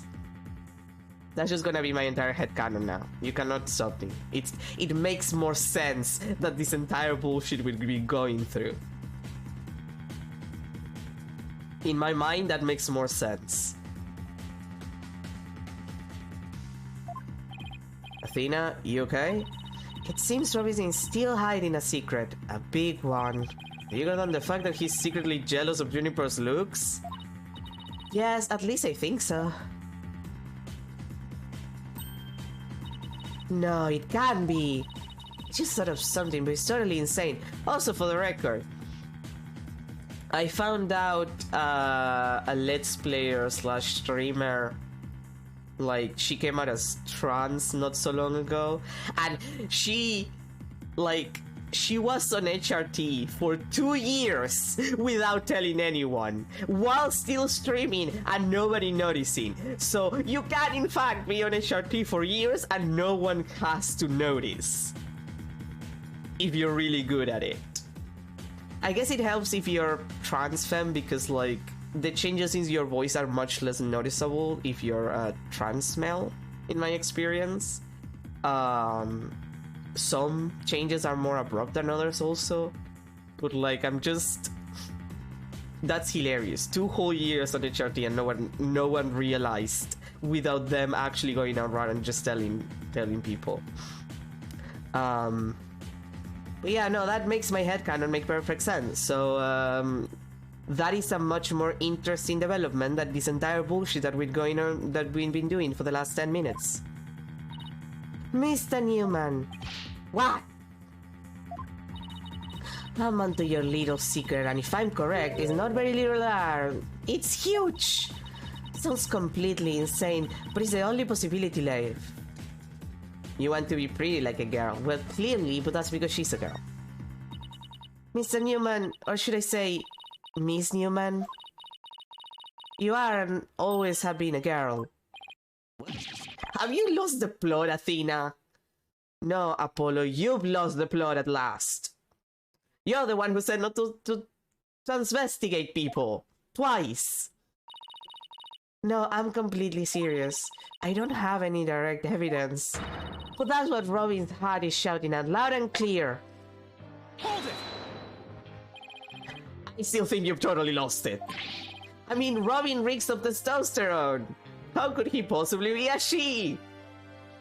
Apollo, I need to put my hands on your shoulders, honey, and grab you and be like, no, that's not... Apollo, have you ever met a man? Apollo, have you ever met... Apollo, I reek of testosterone and I inject it! Apollo, please be a normal person for once. That is not a man. God, why are you so stupid? This case is so dumb. And not in a good way. This is not a funny haha dumb. This is just dumb. For one, have never seen a girl who shouts like a maniac all the time. I just really dislike this part of the case. Again, this part of the case is stupid. Like, I'm not even offended right now. It's just dumb. Because, like, anyone would notice, like, with the eyelash. Like, the thing that got me was the eyelash, because no other male character has eyelashes and looks like that. Maybe I'm not woke enough. This is not even though. Like, this is not even woke. Like, it's just dumb. It's just dumb. Because, again, I'm not necessarily against the concept of, like, a character who says they're not one gender, they're the other gender. But you have to know how to, like, actually play that out. Like, it has to make it sense. Robin makes no sense. Like, I don't know what's the reason why Robin dresses like a man but is a woman, but in the context of Ace Attorney, it has no meaning. Like, it makes no sense. It's the same as in Persona 4, where you have Naoto being a detective, and the excuse is like, well, being a detective is primarily a man thing, so of course she wants to be a man, quote unquote, rather than just she's clearly trans. That's clearly a trans man. Which is part of the reason why Persona 4 writing is, well, there's a bunch of reasons why Persona 4 writing is bad, but Naoto's entire dungeon and thing is like one of the most offensive ones. Like, sincerely, like, Naoto's thing is sincerely offensive. This is just dumb, because I don't even have any realistic excuse. Like, Robin is just a student in lawyer high school, let's say. They wear uniforms, so lawyer high school to me. Like, she has no reason to dressed like a man that makes any sense. So why would this be a secret? Why would this be important? Like, she could just be masculine and a woman. We've had masculine women in the cast before. We had feminine men in the cast before. Mostly for joke, admittedly. Armstrong exists.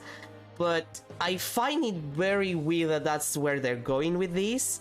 Which is why my headcanon of like a trans woman who happens to just need to cross-dress for personal reasons might make more sense. Like, if you told me this is a trans woman, but her parents are not willing to pay school for her unless she detransitions for whatever reason, and she's been secretly taking HRT for years, and that's why she has tits, I would say, you know what?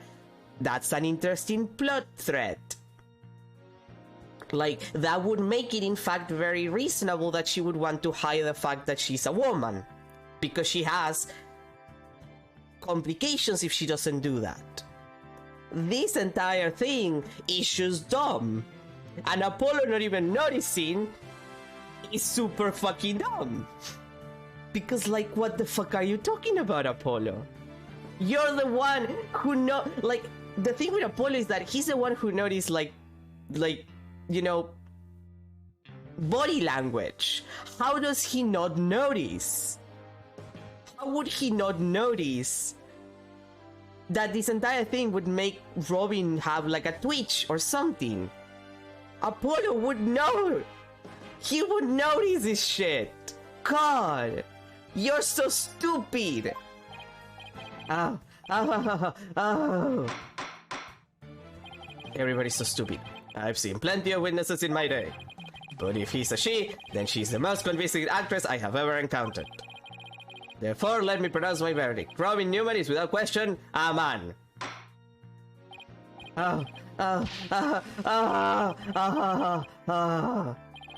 You are not truly just as done as equal in one area.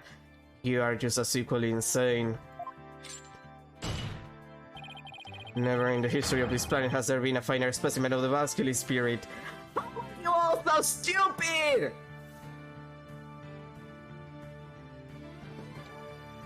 All of them are so fucking stupid. The judge, I'll let it go. Apollo, it's an embarrassing. Blackwheel, what the fuck? Blackwheel, what the... How are you all so stupid? I'm losing my mind. The worst part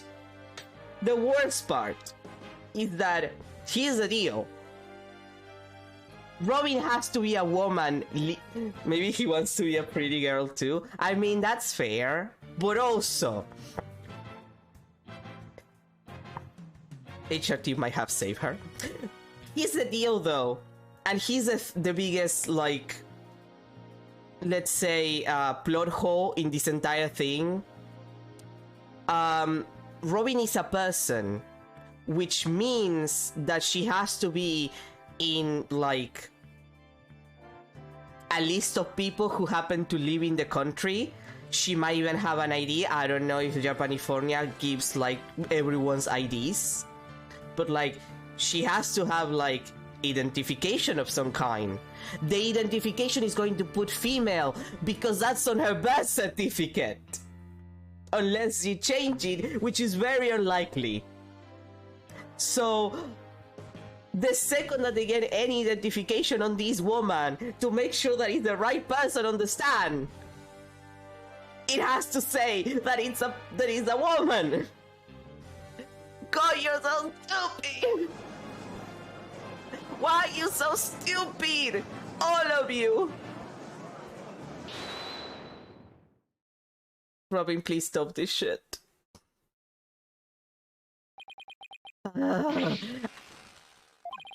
If you guys are done talking about me, I'm... Yeah?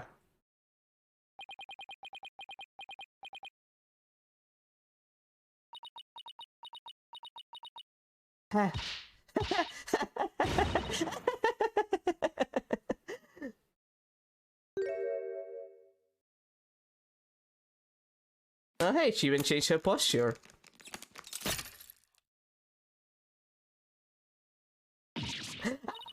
The brace! It's...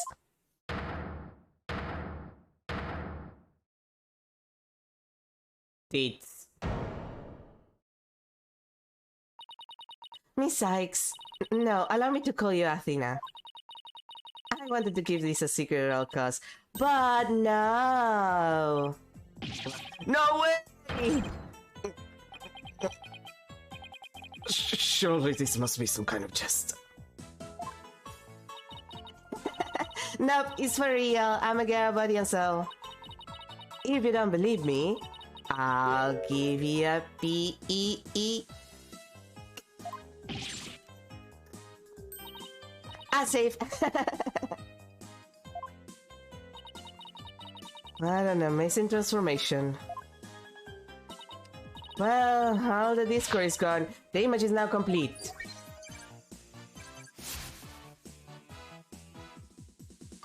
Yeah, my honest reaction as well.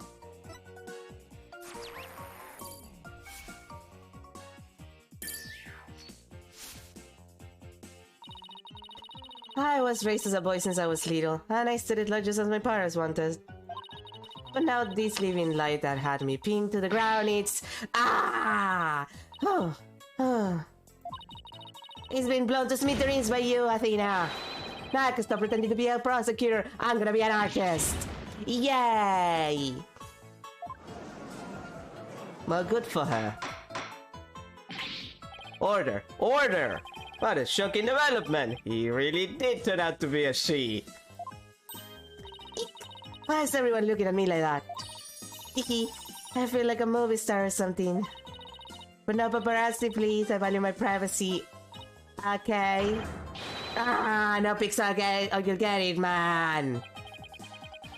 Am I just imagining things, or is Robin even more hyper now that when she was a he? I don't know. Maybe it's because she finally got her troubles off her chest, literally. It's all well and good, but does he being a she actually change anything? The fact that the witness is actually a girl does change things, because there is now a piece of evidence that we must reevaluate. Very well. Let's see what the defense does for us now. What piece of evidence must be reconsidered now that we know that the witness is a girl? The recording, I assume, because like that's a... There's another woman on this case. Take that! This is what I'd like the court to reconsider. Oh, the tape recorder. The one that recorded the thread. You're a goner. That's right, and we have already established there's a female voice in the recording. Of all the students who could have moved the body before the mock trial was to start, our client was the only female if you exclude Miss Scuttlebutt because of her alibi. And that is why the tape recorder made our client the prime suspect. Ah, so then... That's right, the witness just revealed that she's a girl. Therefore, if we are using the voice in this recording as the basis for hurling accusations, this witness must be labeled as suspect too. Oh. Oh no! Whoa. Talk about a sudden turn of events.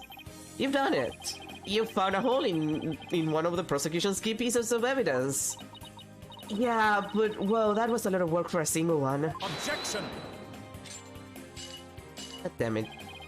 Not so hasty now. You're forgetting that only one person here was privy to the script. Oh god, Miss Juniper Woods is still the prime suspect. Objection! But Miss Newman hid the fact that she was a girl, but at the crime scene and in court. I'd say that puts her in camp suspicious. That's not nice, Athena. How can you accuse me of being a killer? I mean, I'm just a weak, innocent little girl. Just thinking about that murder makes me... Objection! Huh, suspicious is a suspicious does. Undoubtedly, the witness does have some sort of connection to this crime. Perhaps the newfound lady is merely feigning ignorance. We can surmise that she lent support to the principal offender, Juniper Woods. Violated Miss Cutterbox to the body. That would make her an accessory to the crime. How can you say that? I'm not an accessory to any crime, Mr. Birdman. Man. What a nice cartoon. Very dumb. Objection! I much prefer the Attorney at Law series. Bearman. In any event, if the witness is an accessory, it explains quite a bit, does it not? Objection!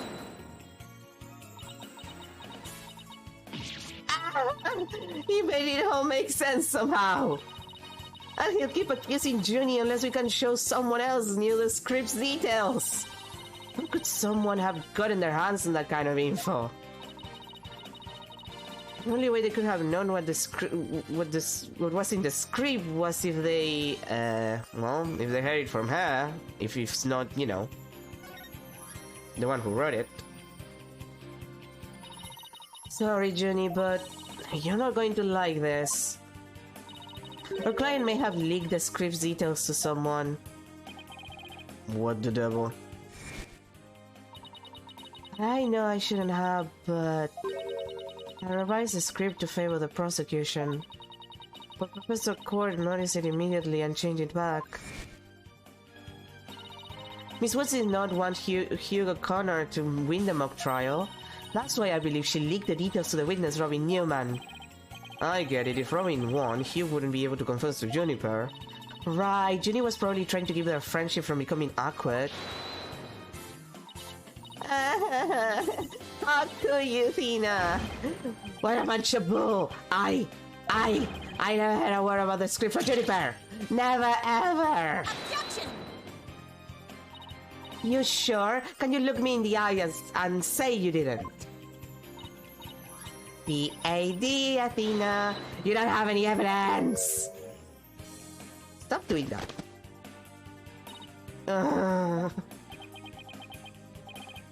Actually, we might have just the thing. Really? Yeah, one of Robin's lines I read when we were reenacting the mock trial. It's a shot of the crime scene. Ironically, it was Professor Court who posed as the corpse. Her forehead? How did the mock trial participants react to this photo? Mr. Newman was surprised by what Professor Court was wearing. Robin said, "Oh, the green sweatsuit." Wait, what's on the... yeah. Dropped from a third floor, Yeah, sweatsuit.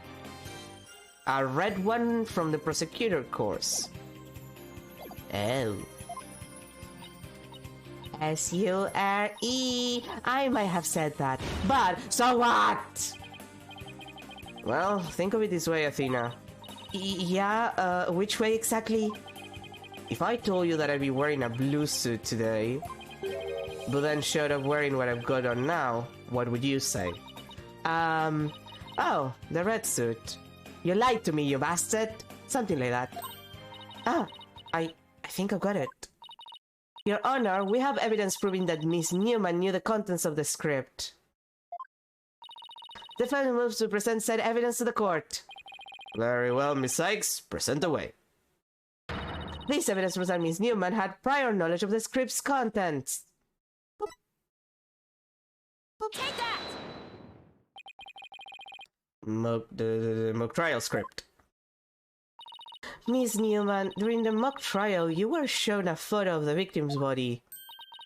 Unreportedly, you reacted by saying, "Oh, the green sweatsuit." Oh, yes, I said that. What's your point? You seem to have some issue with the green sweatsuit, and I think I know why. The proof is in the script, specifically on the things to prepare page. Sweatsuit. Victim's outfit will be a red one from the prosecutor course. Ah! You were surprised because the sweatsuit in the photo was green. But if you didn't know about the script's content, then that shouldn't have surprised you. Yeah. No! I thought we were friends, Athena. How could I have been so blind? You're not my friend. You're like a bitch I have to deal with in court. Junie, on the other hand, that's my friend. In light of her privileged knowledge, I move to declare Miss Newman a suspect, Your Honor. You what?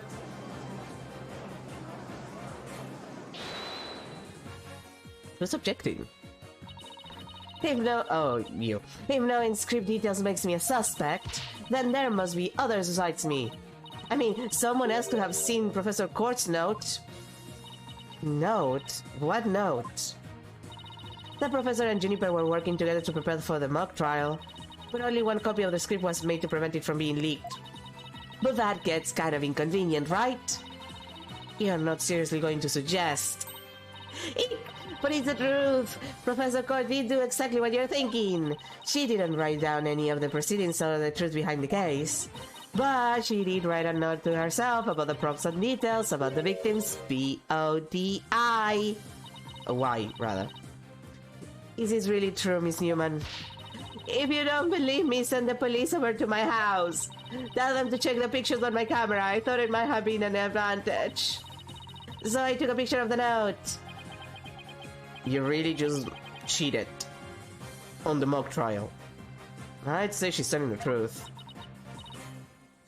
Wait a sec. If there's a note with details about the body, then that means there are others who could have made the murder look like our client's script. Yes, I believe you're right. Apparently, this case isn't as clear-cut as Prosecutor Blackwell would have us believe. This new revelation blasts a big fat hole in the prosecution's case.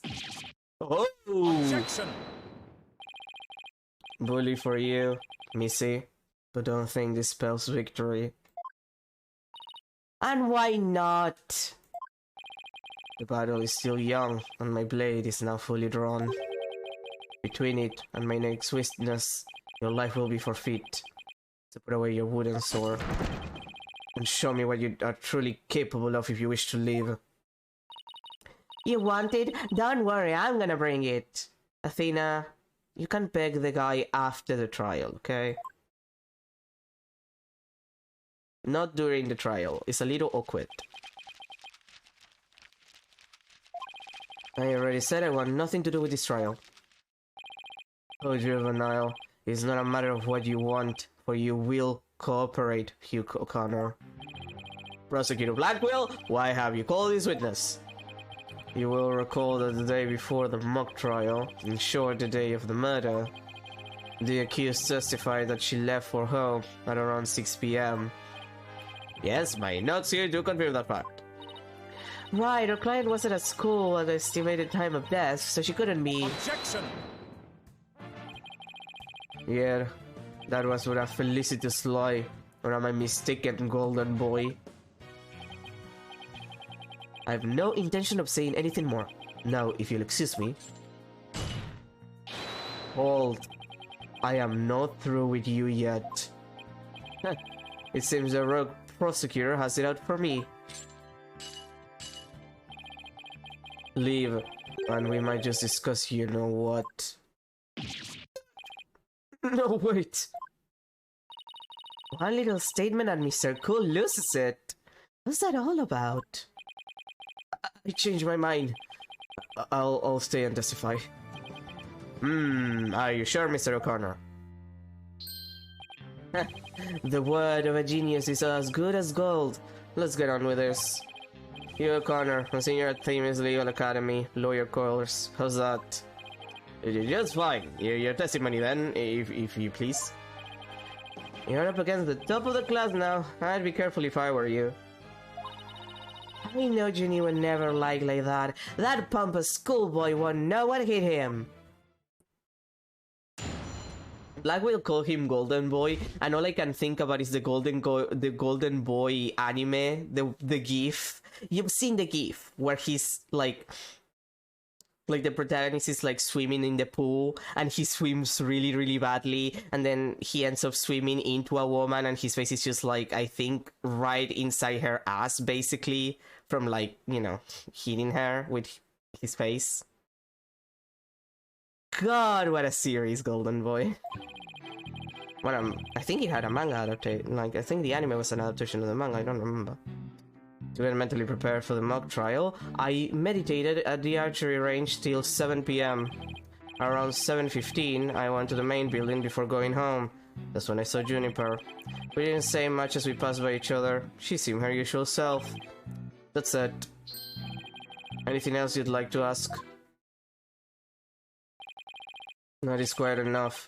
Well done, golden boy. Huh. The final bell rings at 7 p.m., at which point the campus is a desolate place. Now you will recall the tape recorder. We know the time of the voice recording. It was 7:10 p.m., the day before the mock trial. That was the dark hour of this heinous crime. Do you have any proof of that? As its final bell, the school plays a special broadcast when the clock strikes 7. The female voice on the tape appears 10 minutes after the broadcast. The killer waited until the school was empty to spring her devious and deadly trap. Well, that's bullshit. So, when the witness saw the defendant, that would have been... Indeed, it was 5 minutes after the voice was captured on tape in the art room. Ergo, we know that the accused was still in the main building, even after the killing. So the time of the murder, and the time of when the body was moved. Great, another inconvenient testimony. Miss Sykes, your cross-examination, please.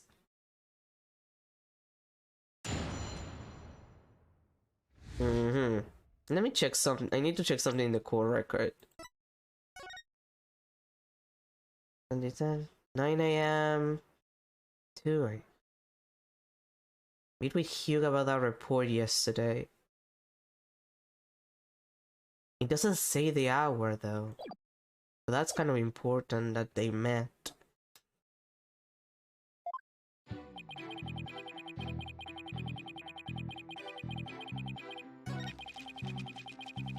Yeah, we went through this.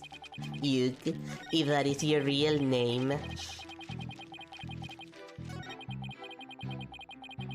Yeah, there are things that I want to ask, actually.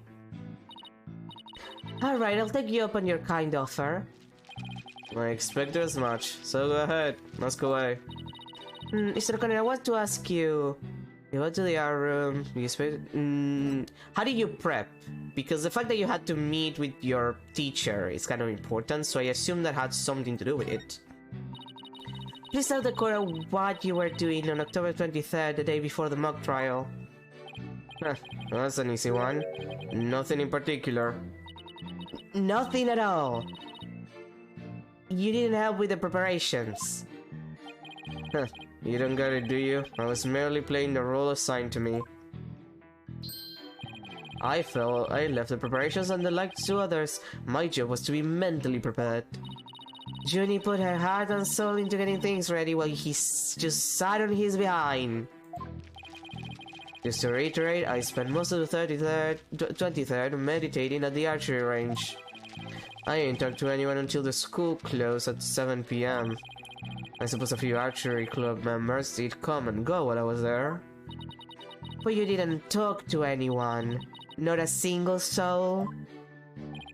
That's right. I didn't say a word to anyone till the final bell at 7 p.m. I see. This is crucial information. Please add it to your testimony. I don't know if you're bluffing, but if you are, you have a pretty good poker face. I didn't talk to anyone until the final bell. I'd been meditating alone at the archery range. Yeah, about that. That's a lie. Thanks for the information. You're an idiot. So you didn't talk to anyone on October 23rd. Are you sure about that? I already told you. My word is as good as gold. You fucked up, golden boy. Okay, then how do you explain this? And don't spare any details. Sorry, never seen that before. This is the victim's planner. She recorded all of her plans in great detail. Take a look at this page here. It reads 23rd, meet with Hugh, and important. Can you find that interesting? Well, where'd you get that? The keyword here is important. You say that you were at the archery range all day. But you also said a few students came and went while you were there. Doesn't sound like a great place for an important talk. But the entire campus was busy with activity before the mock trial. Why could they have possibly had a private conversation? I thought about that too. The situation changes after the last bell. What's this now? The witness stayed after the last bell in order to have a private talk with the victim. Am I right, Mr. O'Connor? This is insane. Objection! Must we go through this yet again? I suppose you also have no evidence as usual. No, I don't have any direct evidence. However, the witness was meditating until after the last bell, and he attempted to conceal his private meeting with the victim. First Robin, now me. Who are you going to accuse next? He's just another unscrupulous attorney looking to get ahead. Don't let him get to you, he's definitely hiding something. Look at how he's sweating. I mean, he was supposed to meet with the victim around her estimated time of death. I had my suspicions about Robin, but Hugh seems just as guilty. These three are the only possible suspects after all. Mr. O'Connor, answer me this. Did you meet with Professor Court that day?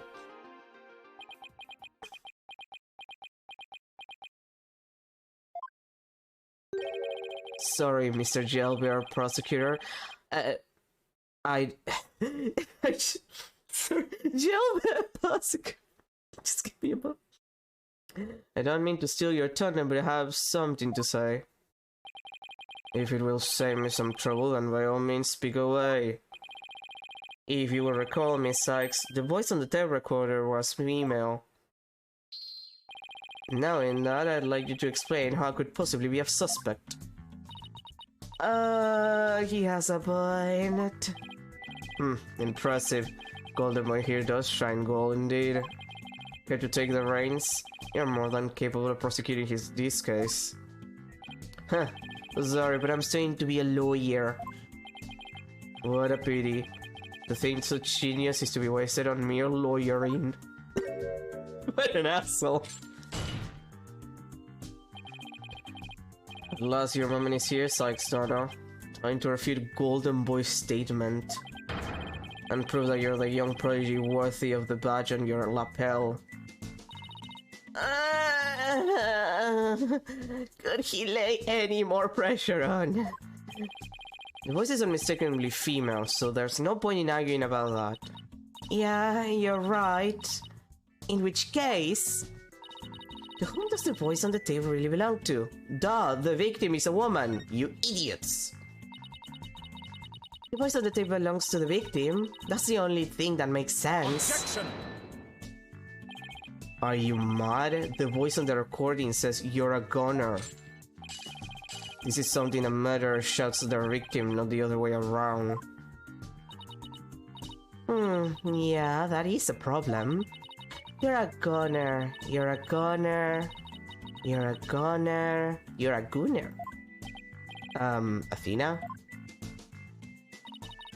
You're a goner. You're a goner. You're a corner. You're a corner. Wait a second! Okay, that's fucking stupid. That doesn't even sound similar. Whoa, Athena, you're scaring me here. You're scared? I'm terrified for even coming up with this! With what?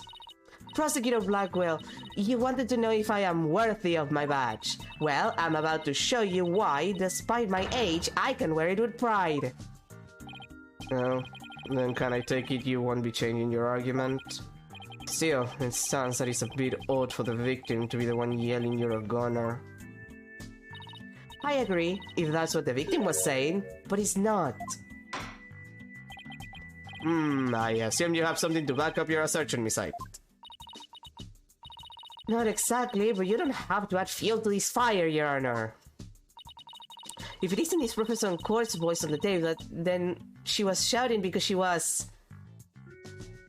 Well, probably scolding him. I would like to call one basic fact into question. Is that shout on the tape really saying you're a goner? What are you up to now, Athena? Professor Court's planner says she was supposed to meet with the witness for an important talk. Perhaps our witness, despite being a genius, had done something wrong. And this made Professor Court get angry with him during their private meeting.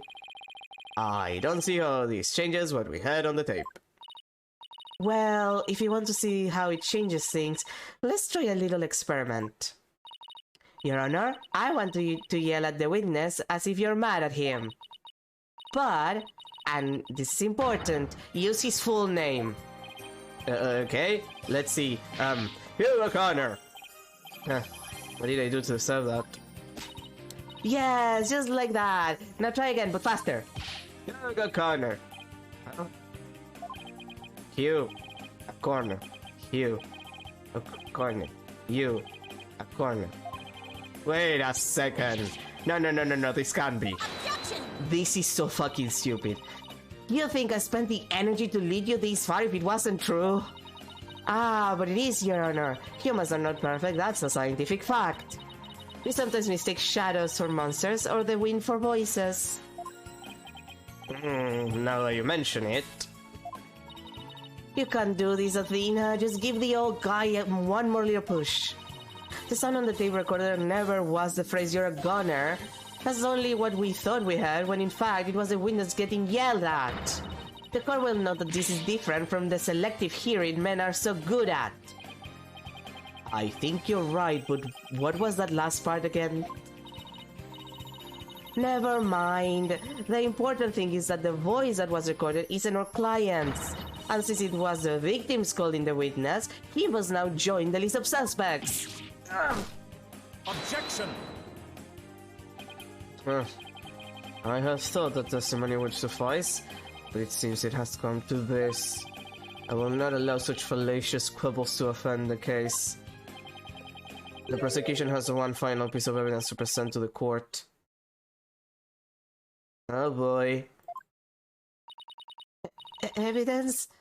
What's he going to pull out now? Mistake, I mean. Place your eyes on this photo, and let me see that insolent look vanish from within them.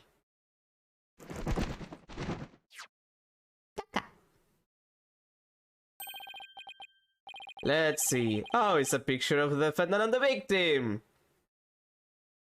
Am I supposed to take that what way? Like... Is it because of the clock?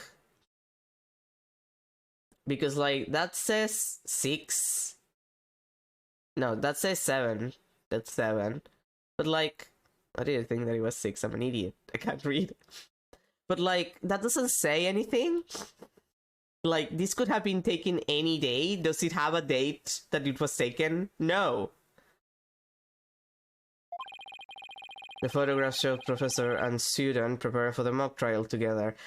No, it does not. Blackwell, does this photo have a date? Does this photo have a date that it was taken, Blackwell? Was it taken with a digital camera that can tell us the date and time that it was taken? Blackwell? Jesus Christ. Wait, was this taken in the art room? The room where the murder occurred? Indeed it was, but the revelations do not end there. You see the clock on the wall? It reads 7:05, a mere 5 minutes before the voice was recorded on the tape. What? The accused brutally stabbed the victim to death 5 minutes after this photo was taken. Okay, but I don't know that because I don't know which date this was taken on. Blackwell, you piece of shit. God. It seems the defendant's culpability in this crime is quite obvious. Junie was with Professor Kosh's 5 minutes before she was murdered. What now? Nothing I say can change that fact. Yes, there is. You can argue that this photo wasn't taken on the day of the murder. You can literally just argue that and they have to prove it because they presented the evidence. And if they don't have any proof, this is fucking stupid. Oh boy. Oh boy. I need weed. This is gonna make me want to get a big smoko. Baby seal needs smoko. Understand now. You can't believe in your client all you wish, but try as you might. Such a misplaced fate will inevitably be cut down before the cruel, steely blade of truth. Yeah! Listen, Missy, the person you like to save more than anyone else in the world. I'd be willing to wager that your defense isn't what they desire. No, not the smoko. Look, at this point, I'm gonna need some smoko. This is so stupid. But I became a lawyer so I could. You still fail to understand. After so much pain and defeat, the courts are not the play yards of little children dressed as lawyers. So before you break your back in failure, run along home and grow up.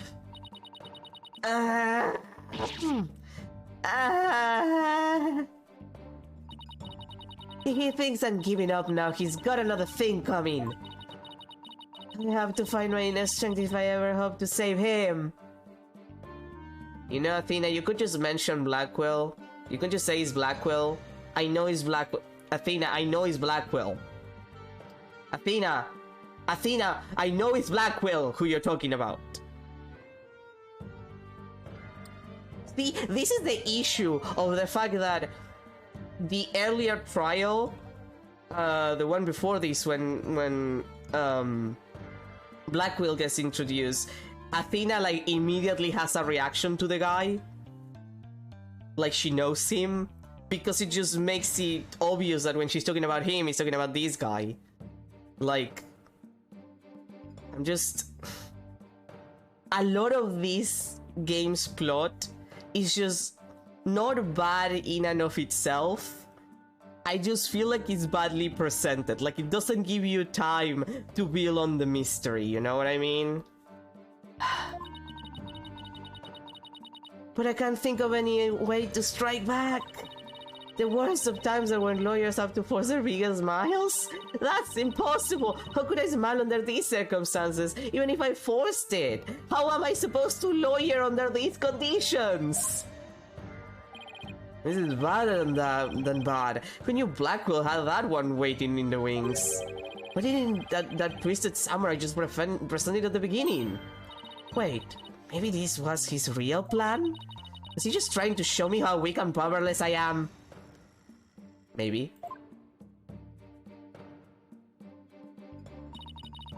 Maybe he's right, because I really haven't got a clue. Who's a real killer? Who murdered Professor Constance Court? Robin Newman, a guy who had been forced to live a lie as a guy?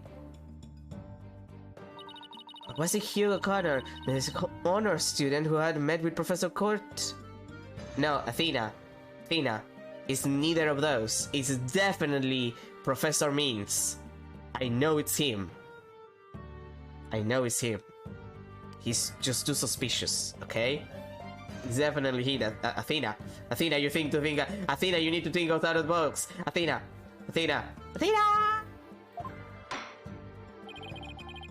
There seems to be little reason to debate the Defenders Guild any longer. Time for a verdict has come.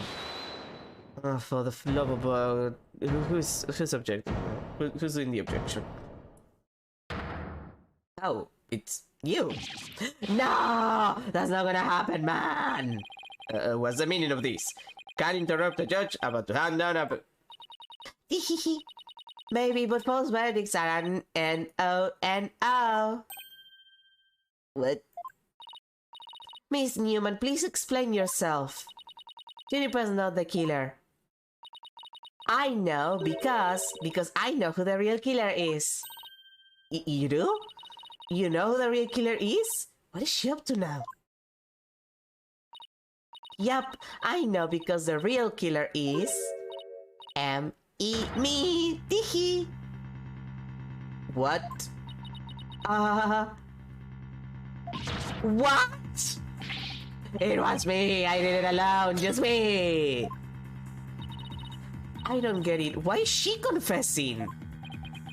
Miss Newman was witness near the stage. There's even a related photo of her. The more I think about it, the more suspicious she seems.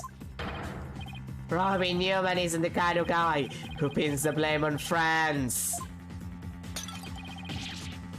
Just so he can walk away free! Get it over with. Declare me guilty already. Who is it this time? Hugh, is it you? Oh, no, it's Juniper. Okay. If it was Hugh, I was gonna lose my mind. Please wait. Juniper, what are you doing? Thank you for all you've done, Tina. But you'll have to forgive me. I can't let my friends take the blame any longer. Junie, no! Don't do it! You and Robin have done nothing wrong. You have absolutely no connection to this case. The real killer is me. I alone am responsible for the entire crime. What? Objection! Junie, you know that's not true. Hurry up and retract your statement. I'm afraid it is true. Forgive me, Tina.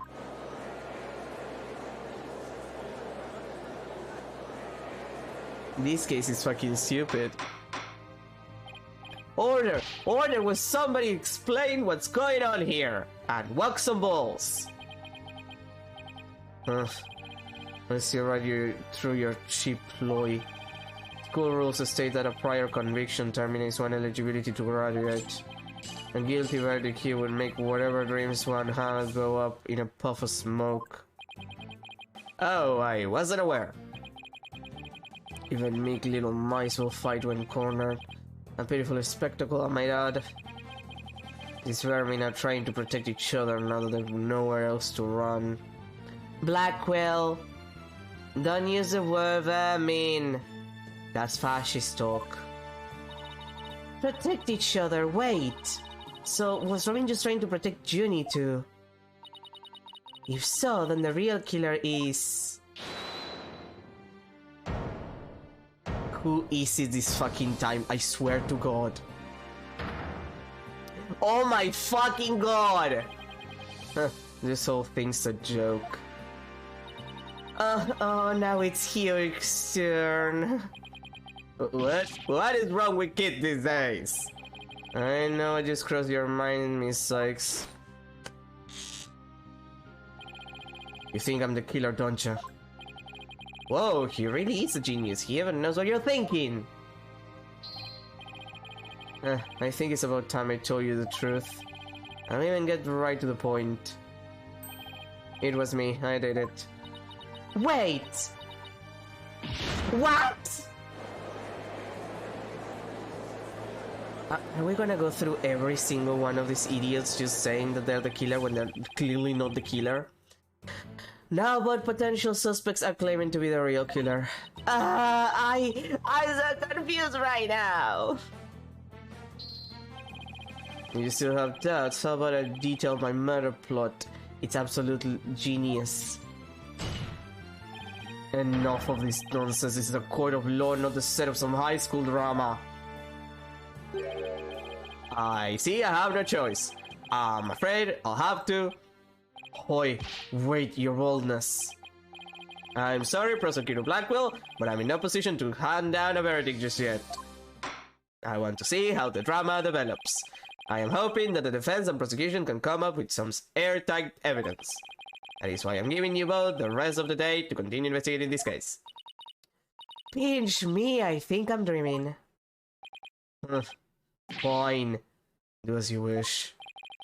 This brings today's proceedings to a close. Court is adjourned. Well, that sucked ass. That sucked absolute ass. God. The second there's background music, I'm gonna get myself some coffee. October 25th. Write anything, agency. Jesus Christ. It feels like we didn't progress. It feels like we didn't do anything! Sorry, boss. I couldn't do it. You know that little bit of advice you gave me? The worst of times are when lawyers have to force their biggest smiles. I don't know exactly what you meant. But there was no way I could force a smile in that courtroom today. I'm just glad you remember that, but now how about relaxing a little? Relax? Not gonna happen! Junie, she asked me to defend her because she believes in me. But I felt completely helpless. If it weren't for their confessions, I'd... But if this trial proceeds in the same manner and in the same way as the mock trial, will you not lose everything you worked so hard to gain? Well, I'll just have to make sure that doesn't happen then, won't I? Athena. Hey, Athena? Hi, Athena. Hello. I'm like the voice of the universe. That guy is clearly guilty. This is the moment where you're supposed to notice that this guy is clearly guilty. I am begging to God that you notice that this guy is clearly guilty. No, I can't lose it all. Not now! And she didn't notice. You okay, Athena? You're turning kind of pale. I could just stand around here. I'm going to finish the investigation. Can it wait? I just took a batch of freshly baked cookies out of my magic panties. Why were they in the magic panties? Trucy? Why were you baking them there? Means looks like the Repo smile face. Oh god, yeah. He does, and I don't like it. Oh, I hate that. Thanks, but I better get going. Save me one for when I get back. Apollo, you wait here. I need to see Junie at the detention center first, right away. No, wait, I'm going with you. Sorry, Mr. Wright, but I better go too. No problem. You two be careful. Don't do anything that I wouldn't do. So we should get hit by a car? Who told you about that one?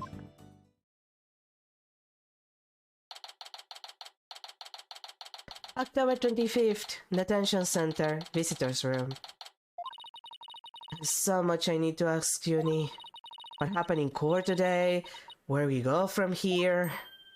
What are you doing here? Well, now, fancy meeting you here. Oh, Professor Means, what brings you here? I asked him to come. He arrived just a little before you. I wanted to ask him something, but first, Athena. I want to apologize for my sudden confession after you worked so hard to defend me. She was calling me Athena till just now. No, I should be the one apologizing. The whole thing spiraled out of my control. Really, really badly. I transvestigated someone. It really sucked for me and for everyone else, and I'm sorry. Athena, Don't worry, I'll really bring it tomorrow. I'll find something to prove your innocence. About that... Athena, I've been thinking of asking Professor Means to defend me. No, no, no, no, no, no, no, no, no, no, don't you no. Don't you fucking dare.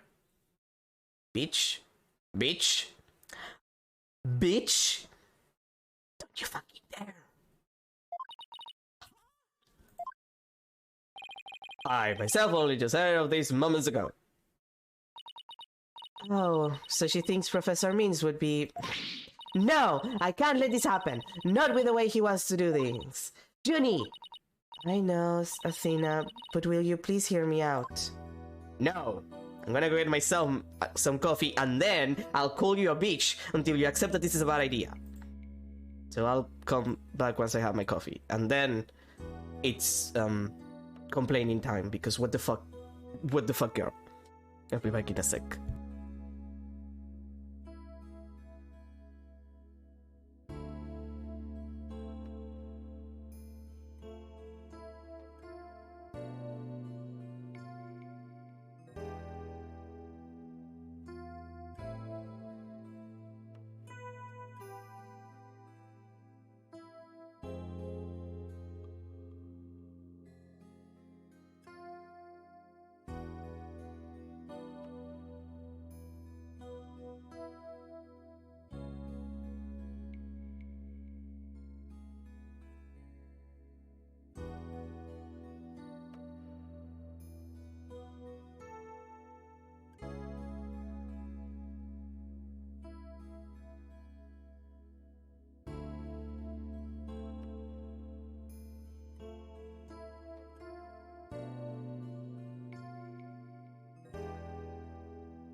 Okay, I'm back.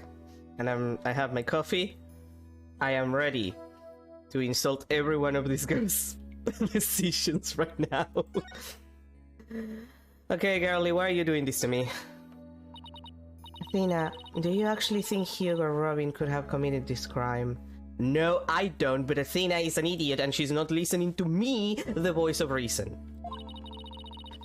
The body was moved right before the mock trial. Besides Junie, they're the only ones who could move freely around the campus at that time. I'm sorry, Junie, but at this point, I can't rule them out. I was afraid you'd say that. Juniper is seeking a lawyer who can clear all three of their names. Only I am capable of such a feat. He is so fucking guilty. But how can you supposedly prove that all three of them are innocent? I am a result-oriented person. Do not worry about the evil background change behind me. It is not important. Come tomorrow, I won't fail to have the perfect piece of evidence ready. Well, the end really does justify the means, especially for me, Professor Aristotle means. I really don't like the sound of that. I'm sorry, but just as you believe I'm innocent, I believe that my friends are innocent too. Okay, Mundus looking motherfucker. He kind of does, he kind of has Mundus energy. Alrighty, that's how you really feel. We'll respect your decision. Apollo! But we want to continue our investigation. Could we ask you some more questions? Sure, I don't mind. Professor Means, would you like to stay and join our conversation? Yes, of course, I am your lawyer after all. There's that smile again. Why does it always creep me out? Because it is creepy. Athena, please. It is a creepy smile. What are you talking about? About your confession, Junie, it's not true, is it? You just said that... You just said what you did because Robin had confessed on the stand, didn't you? Yes, I wasn't thinking straight. All I knew was I had to help my friend. You mean because of that school rule? The one that says you can't graduate if you are convicted of a crime? No, I didn't do it because of some rule. I did it because she's my friend. Girl, you need to breathe. Why is there discord in her voice again? Could it really be that the friendship between the three of them is on the rocks? Well, clearly there's a problem here. There's more here than meets the eye. Robots in disguise. When did you three first become friends? Well, even though we were in different courses, we really bonded from the first day at school. We vowed to work together to bring an end to the dark age of the law, just the three of us, and no one else, like idiots. That was when our proof of friendship came about. There's that proof of friendship thing again. I just wish these were as simple as that. Even have proof of our friendship. Yeah, as long as our friendship lasts, you can't bet we'll be carrying them around. But the situation kind of changed recently. When the school's policy shifted to training legal professionals who produce results. Allow me to explain.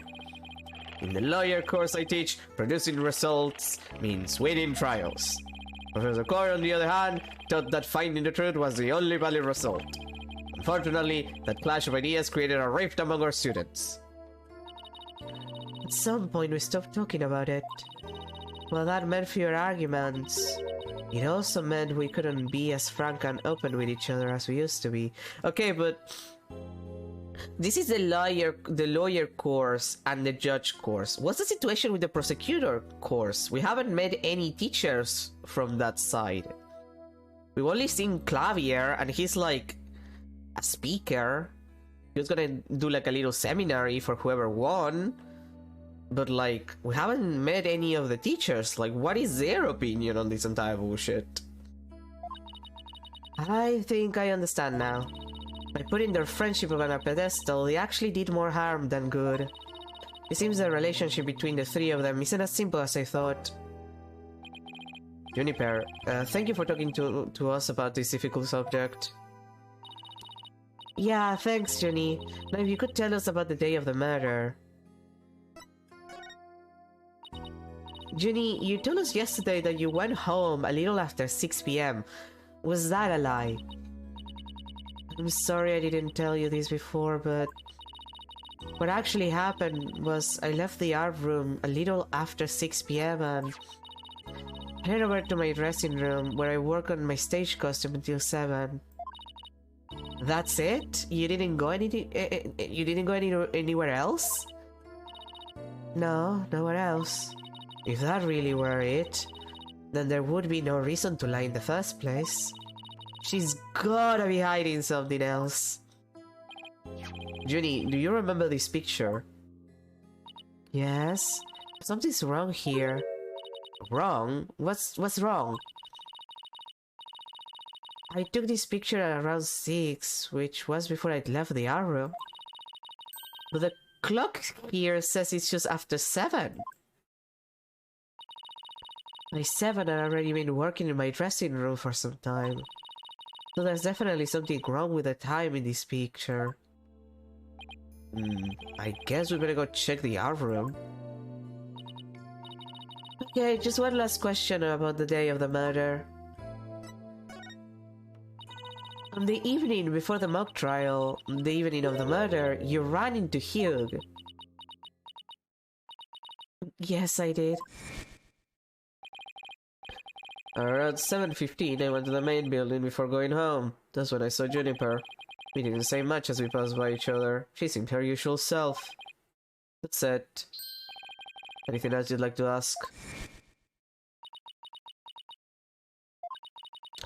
She suddenly went silent. She always was terrible at hiding things. She tried to keep their meeting a secret by lying about going home at 6. Alright, I won't press the matter any further.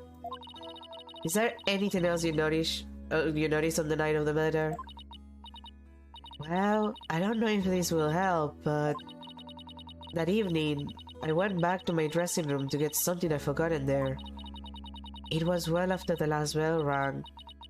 I'd say maybe around 8:30.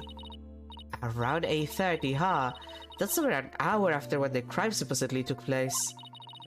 That's when I noticed that both stage statues were finished. They were quite large, and they were each covered with a white sheet, but I could tell.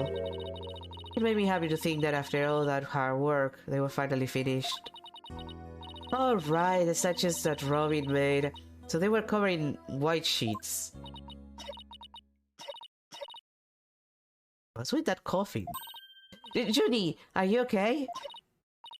Sorry, I'm a little tired, that's all.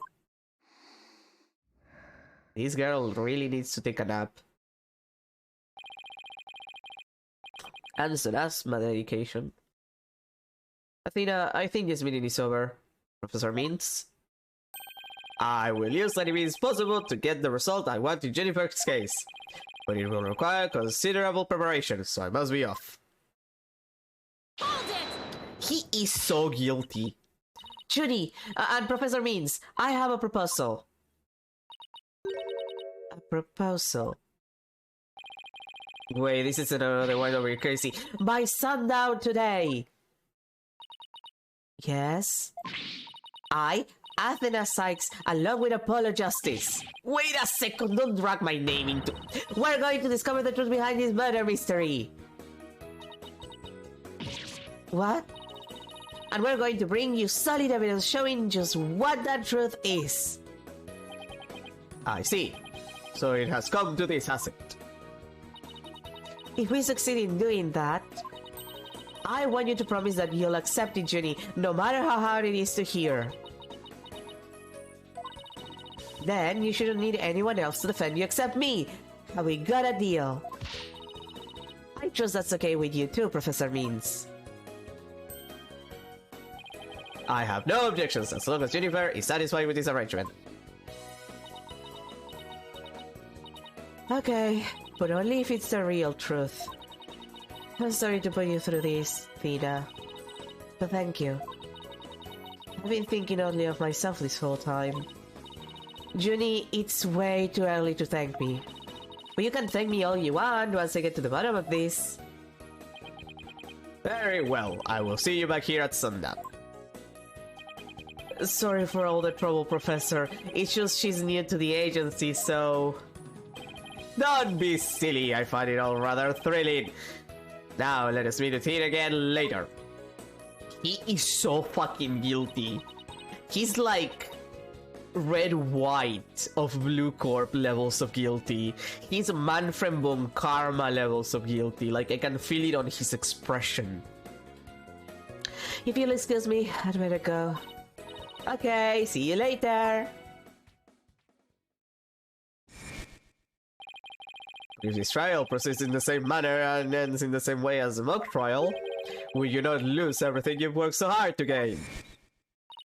Ah, this is no time to be thinking about that. Athena, you should be thinking about that. That's the proof you need. God, girl, please, I'm dying. Sorry, I need to drink my coffee. Like I'm losing my fucking mind. That's the one thing he said that can prove that he's the one who's guilty, and you're ignoring it like a motherfucker. Girlie, please, I'm begging on my knees. I've got an investigation to do. I will find the truth by sundown, no matter what. Let's go the fuck out of Portal. Well, nothing here. Apparently nothing in the lecture hall. I'm just checking. Nothing in the outdoor stage, maybe? Oh, something in the... It's the box girl! Hi, box girl. I like the box girl. October 25th, Dami's Legal Academy. Outdoor stage. Ah! Solid Snake. Is it my imagination or did something just move? Oh, and also you. Afternoon, you two. Prosecutor Gavin, what are you doing here? Don't you think sneaking onto campus like this is just slightly suspicious? I'll have you know I'm continuing my investigation in the strictest of confidence. Action! I don't want to be caught napping again at tomorrow's trial. And that means a third investigation today. Think you can let us a hand? I'm not one to refuse a damsel in distress. But you didn't need to have asked, Fräulein. I'd intend to help from the start. You're the best, Prosecutor Gavin. Okay, time for a third investigation. I bet we missed lots of stuff yesterday.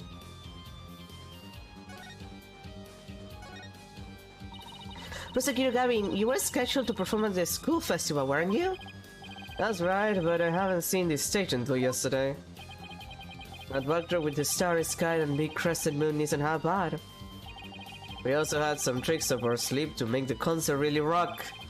Tactics, a fog machine, big banners, things like that. It will have a look like this. Oh, the plans from yesterday. What's that design on the banner there in the back? I know the scales are the school's emblem, but what's with the number 6? It looks like it's in serious pain or something. Athena, Ixnay on the Ixay. That's the Governor's logo, Fräulein. Oh, a nice big Latin her forehead. Really smooth. Oh, I meant it looks like the number 6 rocking seriously hard. Yeah, Fräulein. It's a G for Governors, not a 6, but whatever floats your pretty boat. So, where is the banner? I don't see it anywhere on stage. It was an important part of the show, but the school managed to misplace it somehow. It's a pity. We had it specially made from heavyweight, high-grade cloth. A missing banner and 2 broken statues. There are mysteries aplenty to be solved, ja! Come to think of it, one of the broken statues was a prosecutor cabin. As you can see here in the stage plans, right here we have the statue of me, and right here a white statue. But little does that matter now, as we both lie in pieces thanks to you. Forehead. What did I ever do to you? You stole my heart. God fucking damn it, Claudia. Actually, the statue broke into rather large pieces. Why don't we try putting it back together? Maybe we'll learn something new. Picking up the pieces of a shattered rock saw. Action! That's uber cool idea. One uber cool idea. There might even be a song in there somewhere. Yay! Let's do this, Schnell! Is this an investigation or am I interrupting a German language club social event? Okay, but before we do that, box! Wait, you don't think this weird box here is...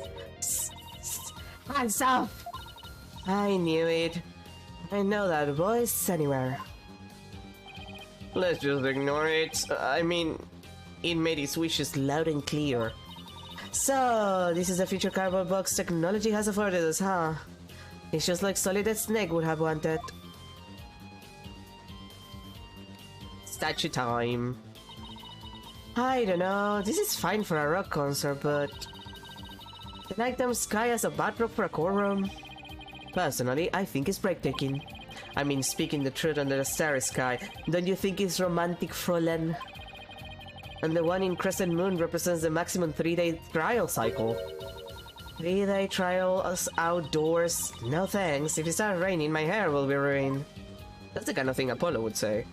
Okay, fine, I'll move closer to the statue, I guess. That should be close enough, I would hope.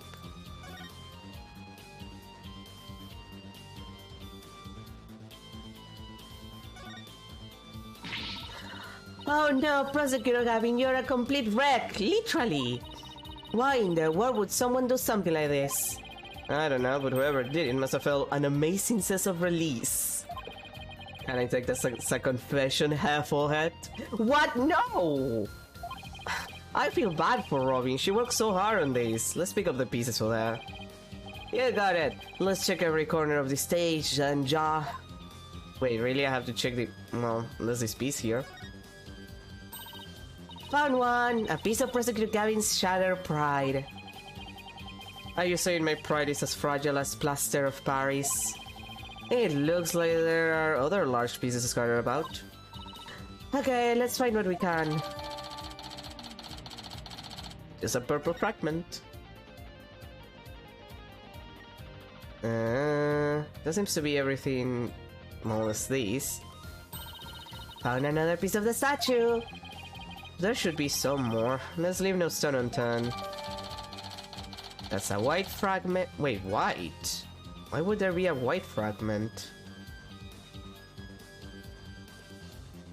That's more purple fragments.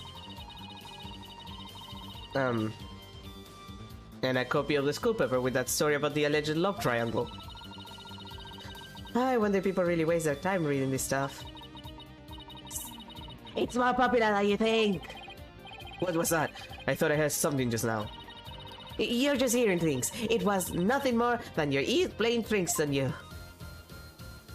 Anyway, not gonna... okay, we're not gonna notice those ones. The box right there. Let's see. Oh, there's one. Found another piece of the statue! But there should still be some more. Let's leave no stone unturned. Okay, that's another purple fragment. I'm assuming this is another fragment. Okay.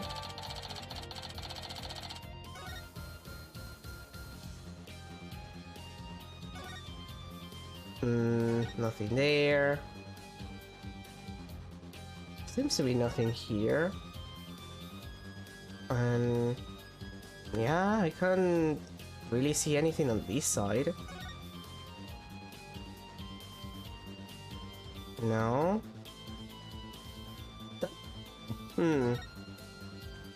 Yeah, no, I can't. I think that's all, actually.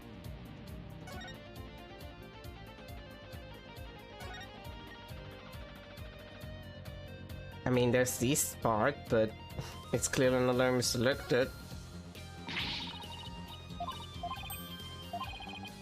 Okay, do we have all of the parts? No, apparently not. Where is the last one then? Should I be checking Phoenixes then? Oh, okay, I can check Phoenixes. The other statue on Robin, man, he's been smashed to bits. There were some larger pieces, we might be able to put this one back together too. Yeah, but all I see are itty bitty ones. I wonder what Mr. Wright would think. If he knew we put Prosecutor Gavin's statue back together but left his like this. We could always come back to it after the case is solved. I'll help you fix it. Really? Then where's the last one? Clearly there's something I'm not seeing.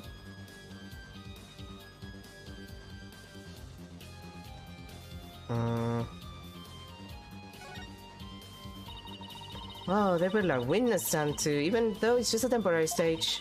But I think they're still working on it. Let's see what this notice says. Caution, pedestal features a high-speed rotation mode. Activate with care. You mean this thing speaks? Okay, but then what's the last one? What am I not seeing?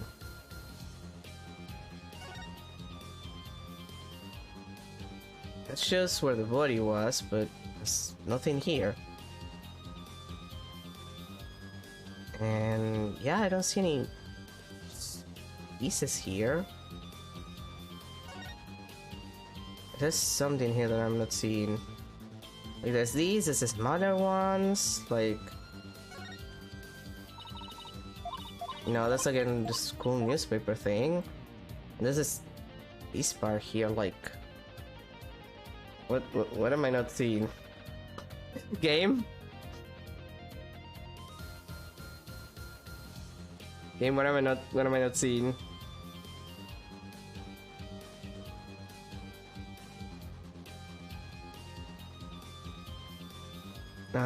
Wait, maybe behind the judge's bench? Okay, there it is. I'm an idiot. I forgot that I can check there. This looks like another piece of the statue. Thanks, Apollo. That makes 5 pieces in all. I think we have all we're going to find. Okay, let's go. Let's get back to where Prosecutor Gavin was shattered. I think you might want to reward that.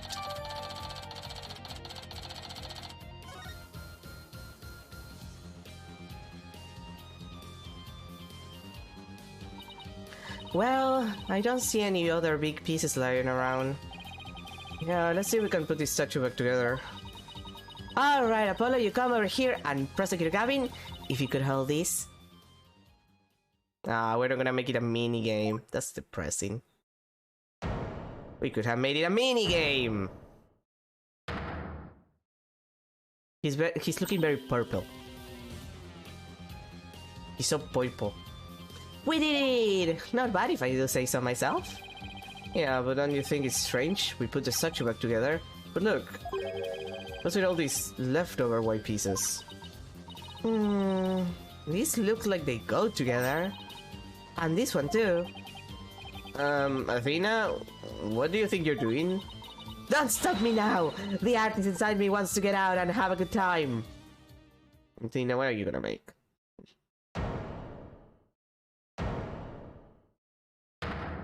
Oh. So, what is it? It's the goddess of law holding a pair of scales in one hand and a sword in the other. That's quite the feat you pulled off there, Fräulein. I love that feeling when you get after you work really hard on something. No. I knew who it was. I meant to ask what they're doing here. But sure, there's no statue like this in the stage plans. Still, I could swear I've seen this statue somewhere before. Well, hi, Lady Justice. The more we learn, the deeper the rabbit hole goes. At least we're moving in the right direction. Let's keep searching the stage for clues. I've been wondering about something this whole time. You know that pole at the edge of the stage? You mean this? It has a wire that goes off and connects to something somewhere. Yeah, where?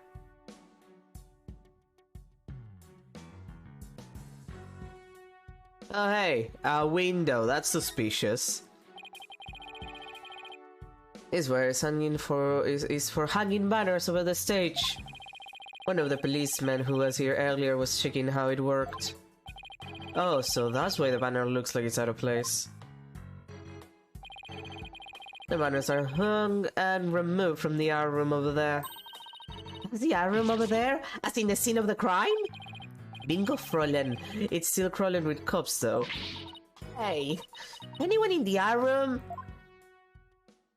God fucking damn it! Of course it's this guy. Of course I have to deal with this shit. Oh, it's you people! Haha, injustice we trust. Ah, it's Detective Fulbright. Injustice we trust. Is that some kind of routine between you two? Detective Fulbright, can you lower that banner from there? Of course, just leave it to me. I hate this shit. I hate this guy. How's that? Thanks, Detective. Injustice we trust. Ha ha ha. Always glad to help. Injustice we trust. He's gonna betray my ass, isn't he? Well, I guess not my ass. He technically works for Black Quill, so he's definitely gonna betray Black Quill's ass. So, is he some kind of greeting between you two or not? Well, looks like the banner's down now. Let's go and take a look.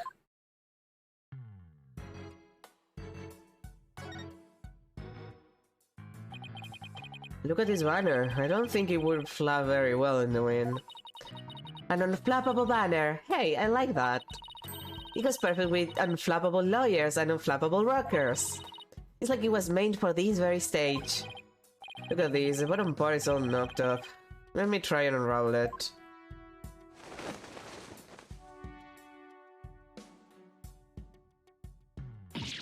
Geez, do you really have to? You don't come across an unflappable banner every day. Athena, there are some things that have to yield to forces beyond themselves. What a cruel world we live in. Hey, a scrap of paper was cut up inside. It's blowing away! I got it! Yes! Great catch, ha!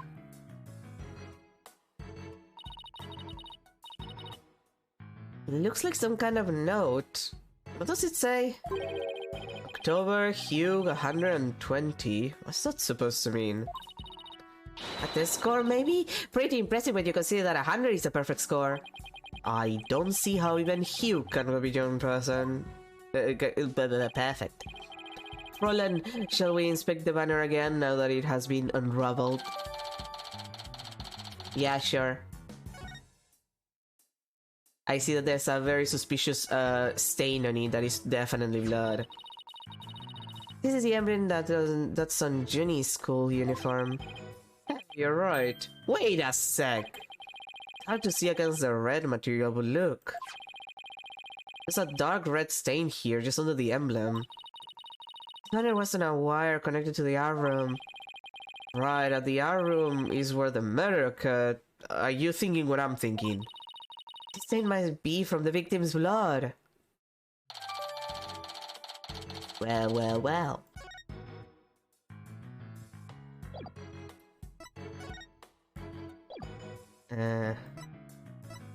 Can I move to the maintenance era? Okay, so maybe I need to do something else in this stage. Is there anything that I haven't?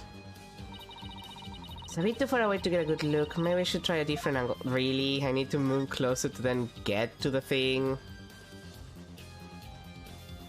Like, I kinda wanna get behind the chair here, just in case that there's something I didn't see.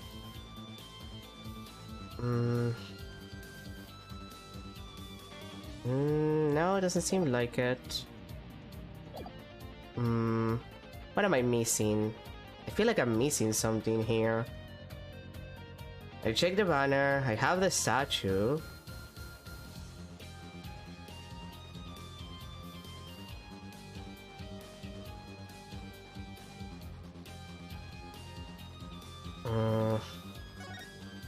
Like, there has to be something here.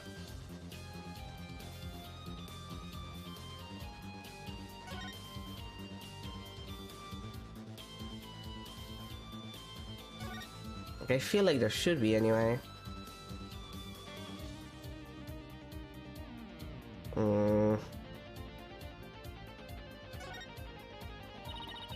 There's even a prosecutor bench here on the stage. Ah, the memories, Fräulein. As a former rockstar and a prosecutor, the prosecutor's bench has taught me much about human emotions, passions, and fight. I can picture it now. You with your silvery singing voice and Apollo sweating bullets. Hey, how about picturing me winning once in a while? No, it's not funny that way.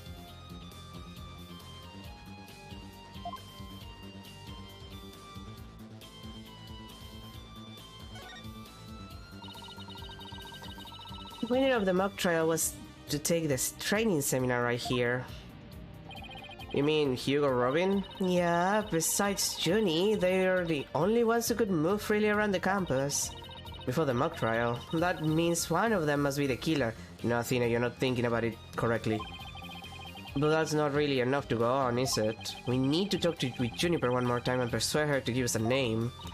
Right, and that means we have to find irrefutable evidence before the day ends.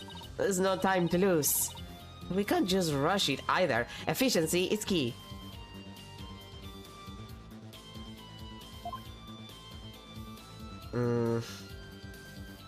I guess I didn't examine the statue in the end. This statue doesn't look like anything anything like you or Mr. Wright. The god is wearing a scales and a sword. She's a symbol of fairness and strength. But she and her symbols were shattered along with the statues of you and Mr. Wright. This is a direct challenge to the rule of law. Well, if they want a fight, they got one. Whoa, take it down a notch, Tiger. Let's save the fighting for when we find our culprit. Okay, that was the last thing that I need to check. Oh, that was a whole lot of poking around in such a short time. Does that mean you're satisfied? Actually, there was one more thing I wanted to check out. See that metal fence there? It's just that one segment, so it seems out of place. It looks like they were in the process of removing them after the stage was set up. But they were never able to finish on account of the murder. We should take a look if you think it could be important. Oh. This track looks man-made. Hey, you're right. And it looks like it starts from behind the backdrop. Maybe a big muddy pro wrestler was hiding back there. Well, that was totally random, but we'll never know until we take a look. Looks like something was being dragged through here, and this is where it started. Yeah, but whatever it was, it's long gone.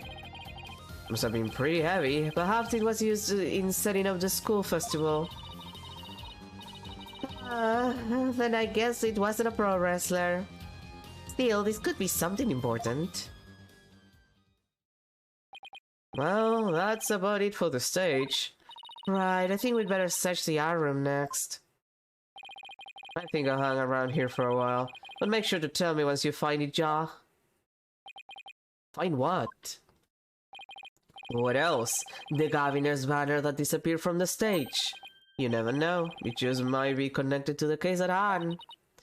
Really? Or does he just want his banner back? Don't tell me. So in short, that's... hey! Box. That box! It just took off running! It was Solid Snake after all! I have a pretty good idea who that is. As I suspect you do, too. Solid Snake! Come on, we can't afford to have any weird articles written about us. The maintenance area is over in that direction. After that box! I can't believe we're gonna kill Solid Snake. Actually, I can. Wouldn't be the weirdest thing we have to do. October 25th term is Legal Academy. Maintenance area. God, I can't speak. Miriam, you're liable to get tossed in the garbage truck if you hang around here. I'm just an empty box, and that's what you do with them. You throw them away.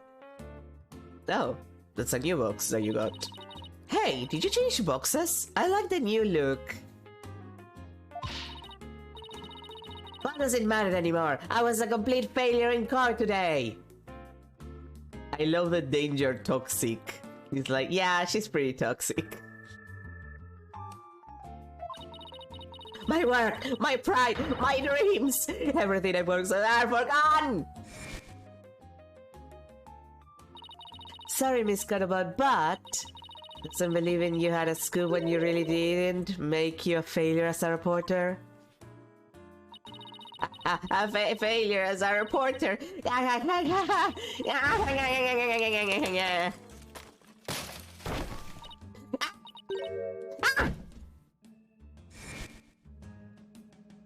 Come to think of it, calling her a failure as a reporter might have been a bit extreme.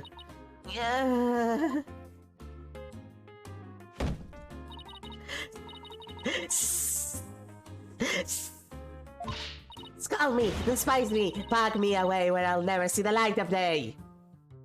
Who are you? The blue-haired girl from the 100 line?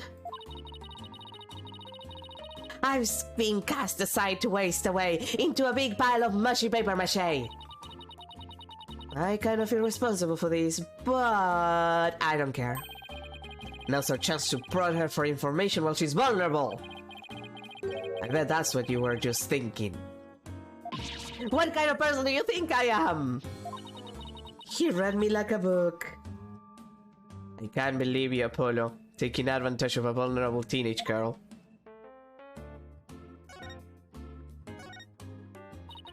That was you on the stage earlier, wasn't it? Why'd you run off like that?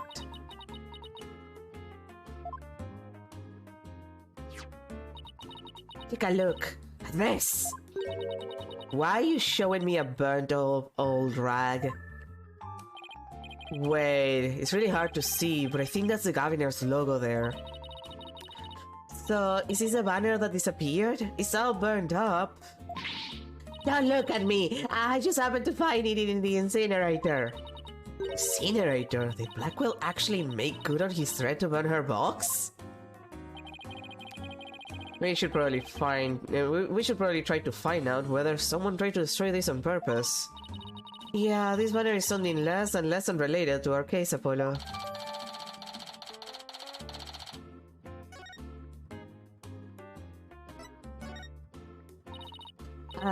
Miriam, I owe you an apology. I shouldn't have said you were a failure as a reporter. Too late! I already decided journalism isn't for me. The last step is to erase all of the photos on my PC. I'm really going to do it. Here goes! 5%. 10%. 4 years of my life down the drain. Shouldn't we stop her, Athena? Miriam, you should keep publishing your paper. I didn't mean what I said, okay? You didn't mean it? Oh, no! My photos! Stop! Cancel! Abort!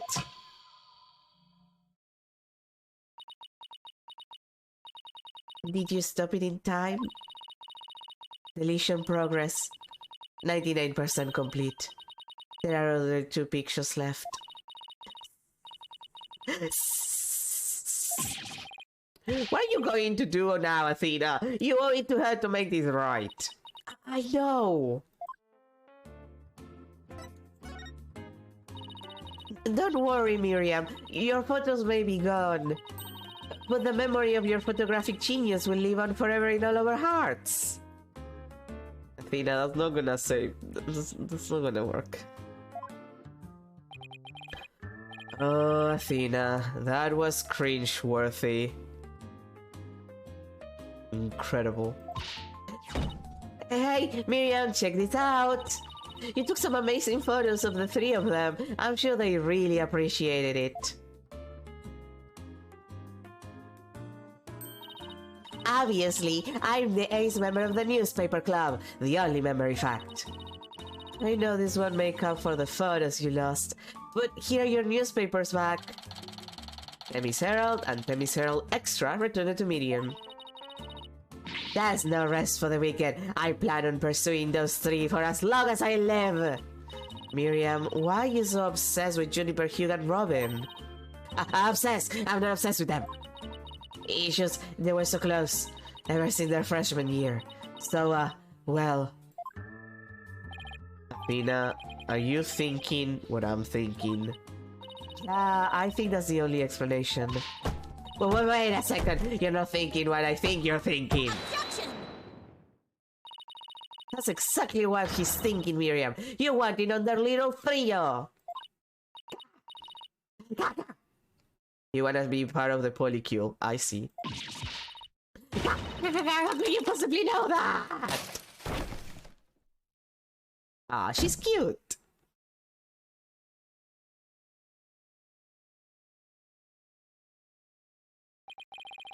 That's one abused laptop. My laptop won't turn on. Never thought my life would end so soon. A mere 17 years. Now I really feel bad. Oh, I know. Miriam, we have a laptop at the office. We'd be happy to lend it to you. You have a laptop I could use? Sure, but on one condition. I want you to ask Junie, Hugh, and Robin if you can hang out with them. What? Like I could ever do that. Sorry, but that's the deal if you want to borrow a laptop. You scare me sometimes, Athena. You're like good cop, bad cop, all roll into one.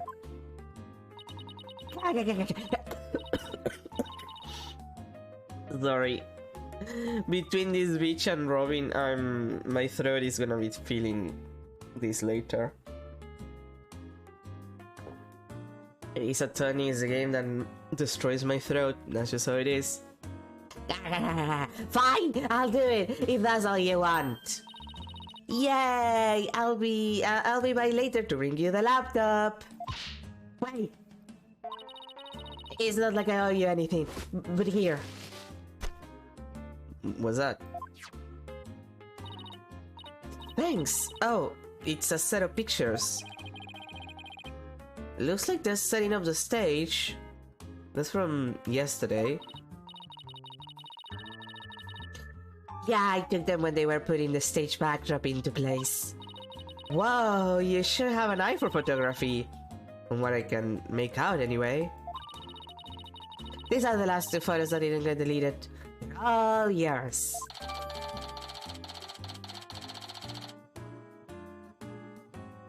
And that was the last of my coffee.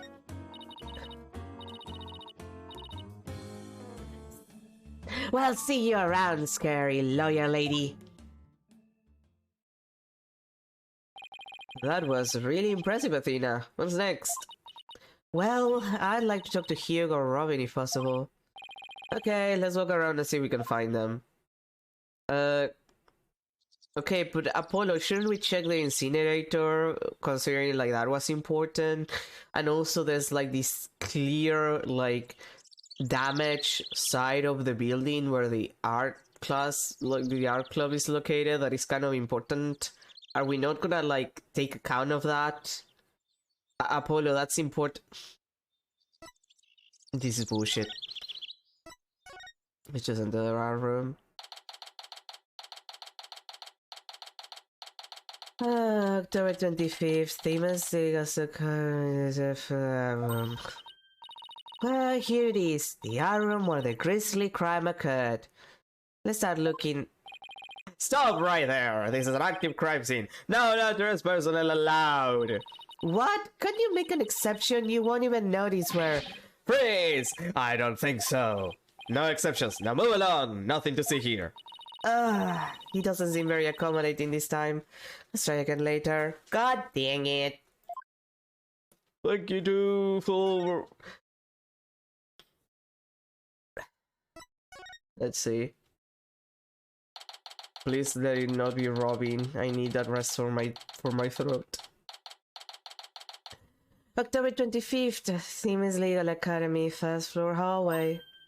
Hey, that's Hugh over there. Oh, thank God. Hugh, we wanted a word with you, if you don't mind.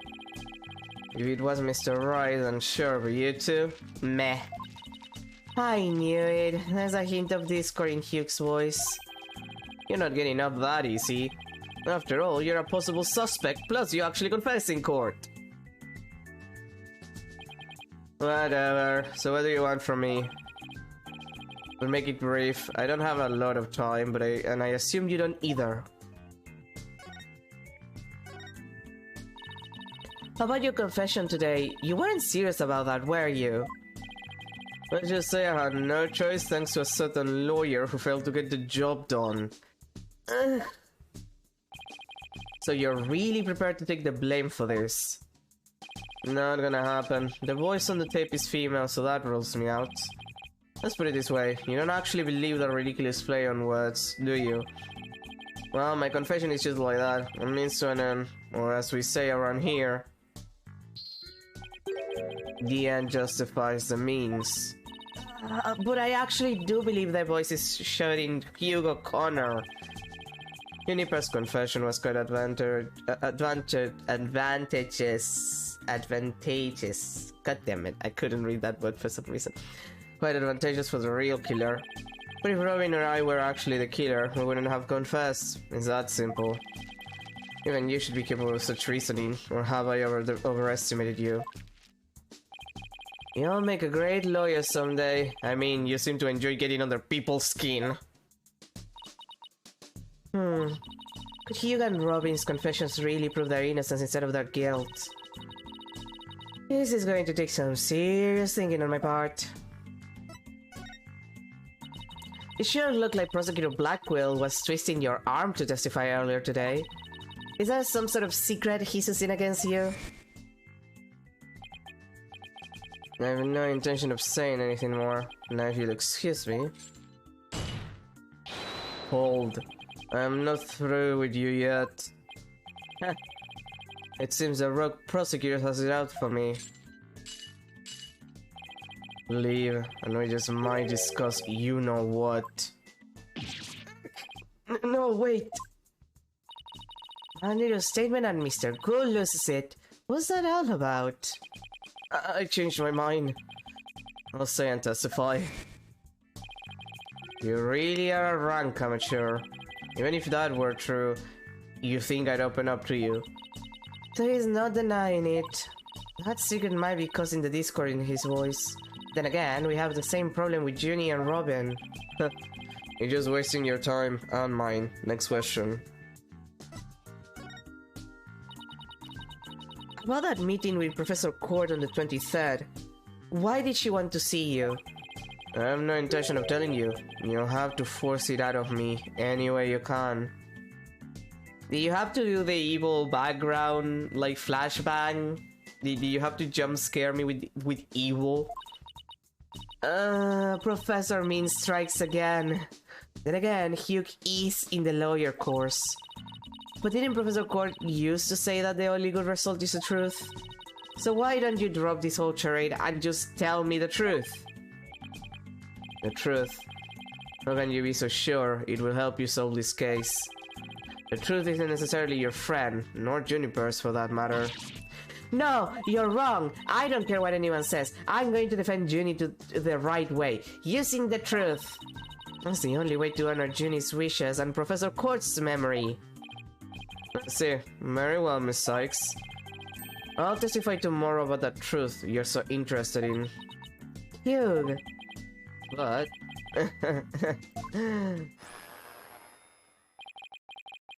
None look to me if something happens to Juniper because of it. Understand? what's that supposed to mean? What a terrible thing to say. I thought you guys were friends. Yes, we were. Until just recently, actually. Where?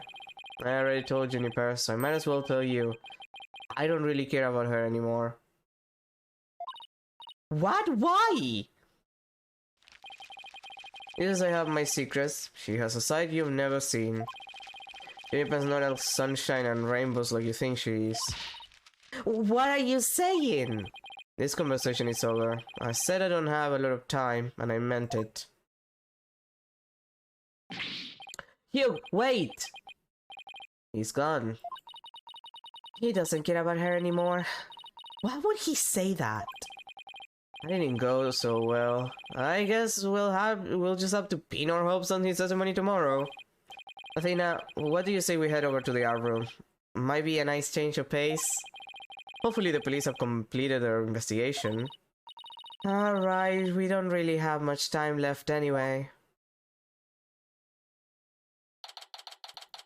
October 25th. Chemist League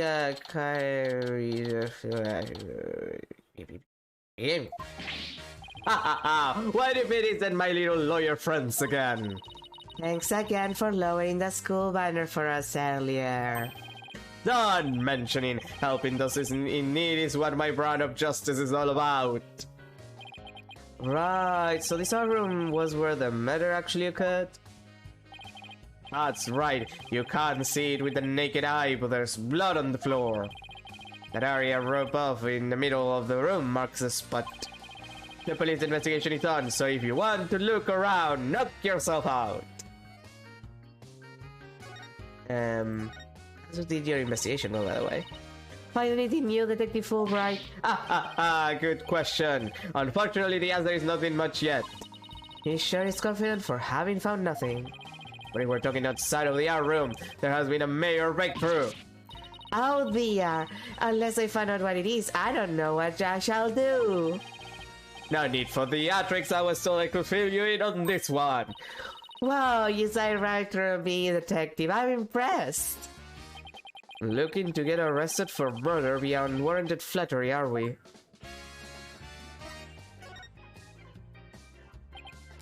So, what's the major breakthrough you mentioned? You want to know, you really want to know, you really... Come on, just tell us already. Aw, you're no fun! Anyhow, we got the results of the voice print analysis back. Voice print? You mean for this tape recorder?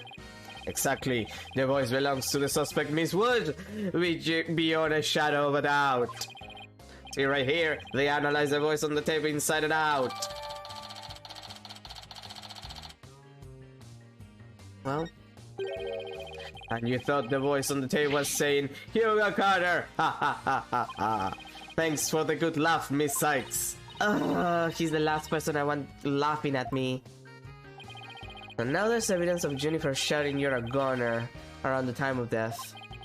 If we were to take this as truth, how are we supposed to make sense of it? I don't know. I can't think of any reason why Junie would shout that in the first place. Well, let's examine shit then. I noticed this thing. A mock trial script on the floor, and nearby an envelope marked use.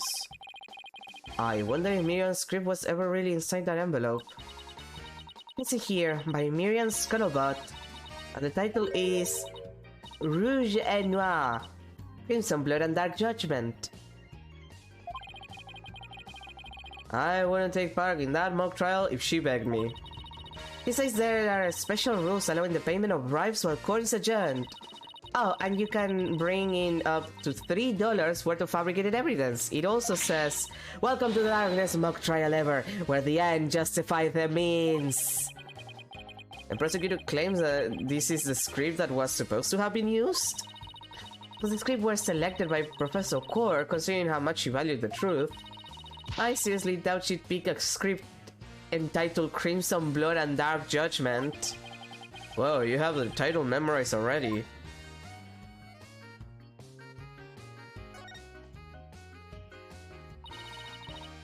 Look, a piece of pottery. Looks like it's already been fired. I bet Robin made it. And I bet it won't last long, not with the way she deals with her own work anyway. Yeah, it seems like such a waste. I mean, this one already has some color on it. It looks just like bloodstains the way the glaze was dribbled on it, onto it. Just like bloodstains? Injustice we trust, that does look like bloodstains. We better examine it at once. I get it, the victim was stabbed in the middle of the room where the big bloodstain is. And then brought over here, at which point some of her blood dripped onto these pieces.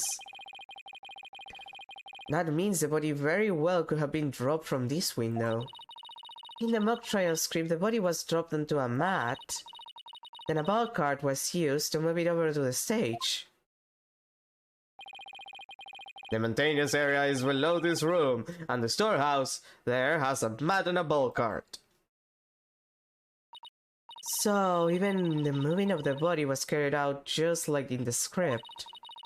The killer should have had a thing for Junie's script. Well, what do you expect? That's what we suspected the defendant in the first place. Well, you're wrong, and I'm going to prove it in court. Bitch. A picture of a girl wearing a floral hat. Oh, it has the artist's name right here. C. Court. Whoa, Professor Court must have painted this. So, is this what they consider art? I really don't get it. I swear I've seen this girl before. There's an air of fragility about her, and those pity-inducing eyes. Who is this again? Her name's on the tip of my tongue. Juniper. It's Juniper. Athena, what's wrong with you? 3 bus seated on a shelf, a judge, a defendant, and either a lawyer or a prosecutor. The pirated one must be the judge, and the bugged out looking one, the defendant. Look, there's another one that's fallen onto the floor. I wonder which one fell, the lawyer or the prosecutor. Think, Apollo, think! This could tell us how tomorrow's trial will go. I'll just wait for tomorrow's horoscopes, thanks.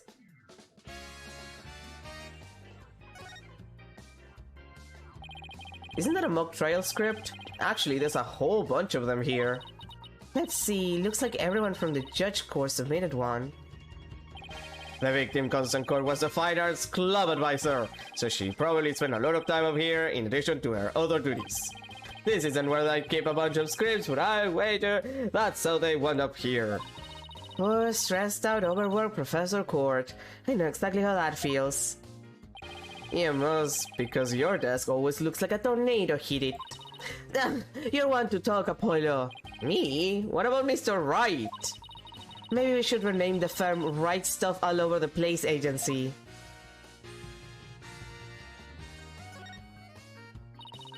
A picture of a girl wearing a floral hat. Oh, it has the artist's name right here. R. Newman. Wow, Robin must have painted this. Is it Juniper? The clothes are different, but... Oh, look, there's a piece of paper stuck to the back. Let's see what it says. Completely lacks Professor Court's artistry. Must keep practicing. Robin. Huh. I think this is plenty good myself. I wonder what it would have looked like if Professor Court had painted Juniper. I bet it would have been really artistic looking. You both are idiot. So idiot. Hey, this area with the rope around it. That's where we detected a large blood stain. In short, the victim was stabbed here or somewhere close by. The fact that there's no visible blood means it was wiped up with something, right? Right, but we were able to detect trace amounts of blood. Merely wiping it up does not remove all evidence of wrongdoing, and that, in a nutshell, is justice, right? I'd appreciate it if you'd let me have the cool lines. No. Fuck you. It's a paint palette here. No surprise there, considering this is the art room. Looks like someone mixed yellow and red to make orange. I prefer yellow. You, on the other hand, are way too red. What's that supposed to mean? I think this is saying that the two of us have to work together to solve this case.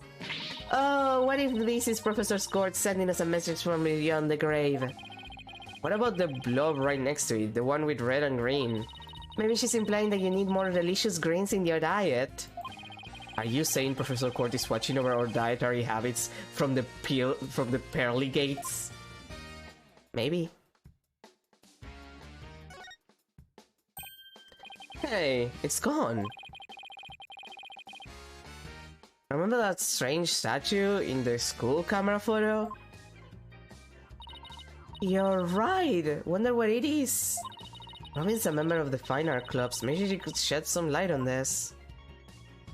Yeah, it almost looks like a fucked up version of the statue that was the goddess of justice and shit. What's up with that?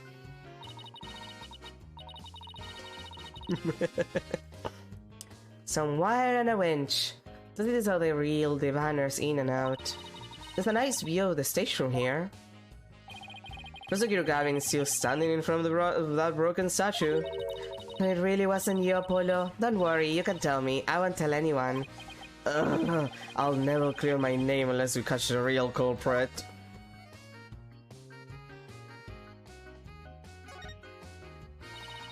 I can see the other half of the building over there, and the quad and stage down below. Yeah, this must be the window Detective Fulbright stuck his head out of earlier. Oh yeah, thanks for the help, Detective. A true champion of justice always comes running to those in need. Great, then how about telling us Prosecutor Blackwell's strategy for tomorrow? Alright, let me think. Well? Oh! Hey! I'm not falling for that!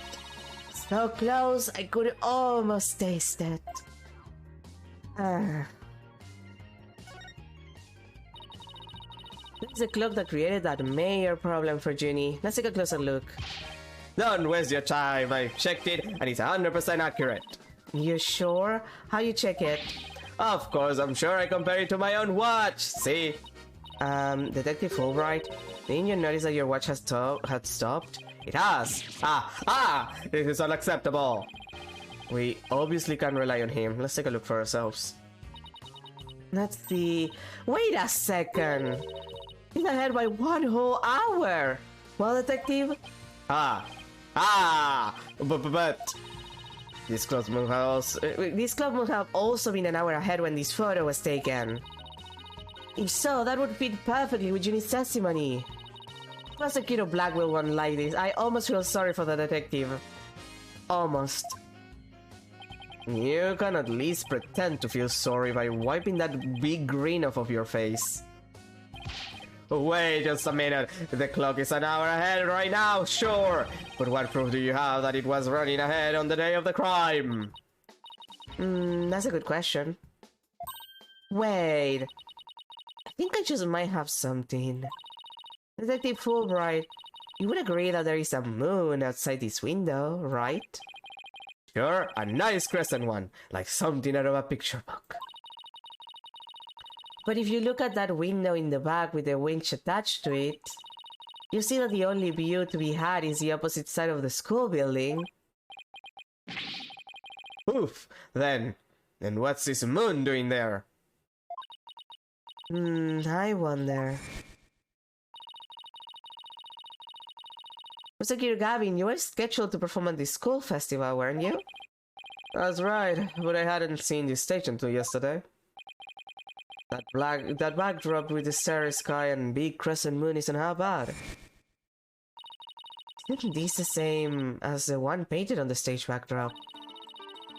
It's proof right here, Detective. This shows it was 6 PM when the photo was taken. Boop. Boop.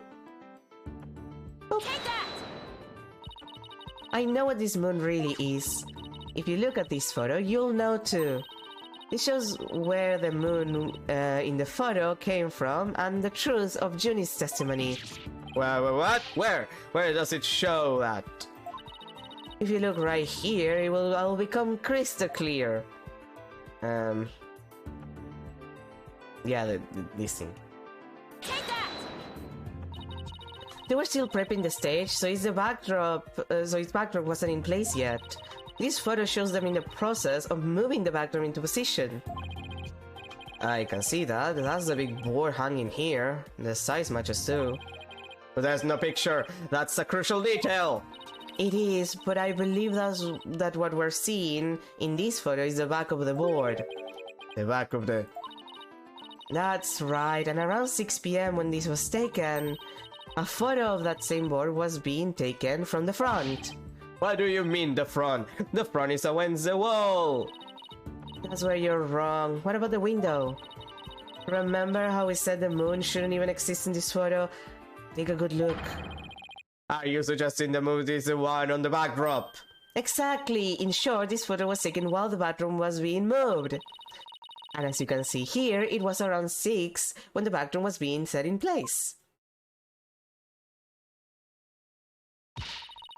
So the art room clock was running fast at least as far back as the day of the murder. How can I ever face Prosecutor Blackley now? Yes, I just blew a hole in a piece of the prosecution's evidence. Well, I think we've examined pretty much everything we can. By the way, did Prosecutor Blackwell happen to tell you anything about tomorrow's trial? Injustice we trust is no use trying to pry more information out of me. Having just learned that the clock had been on 1 hour fast means we're back to square one concerning the suspect's actions that day. I wonder what the main argument will be about now. Oh, the body was moved will be my guess, but Professor Blackwell got his own plans. Oh, does he now? Detective Fulbright? Try as you might, I won't say another word about the investigation. No, I wasn't going to ask about that. I was just wondering if you'd seen Robin. Oh, you mean Miss Robin Newman. She was just here a moment ago. And she mumbled something about watching videos in the lecture hall. Video? What video? Thanks, Detective. Athena, I think we should stop by the lecture hall. Right, let's go. Bye, bitch.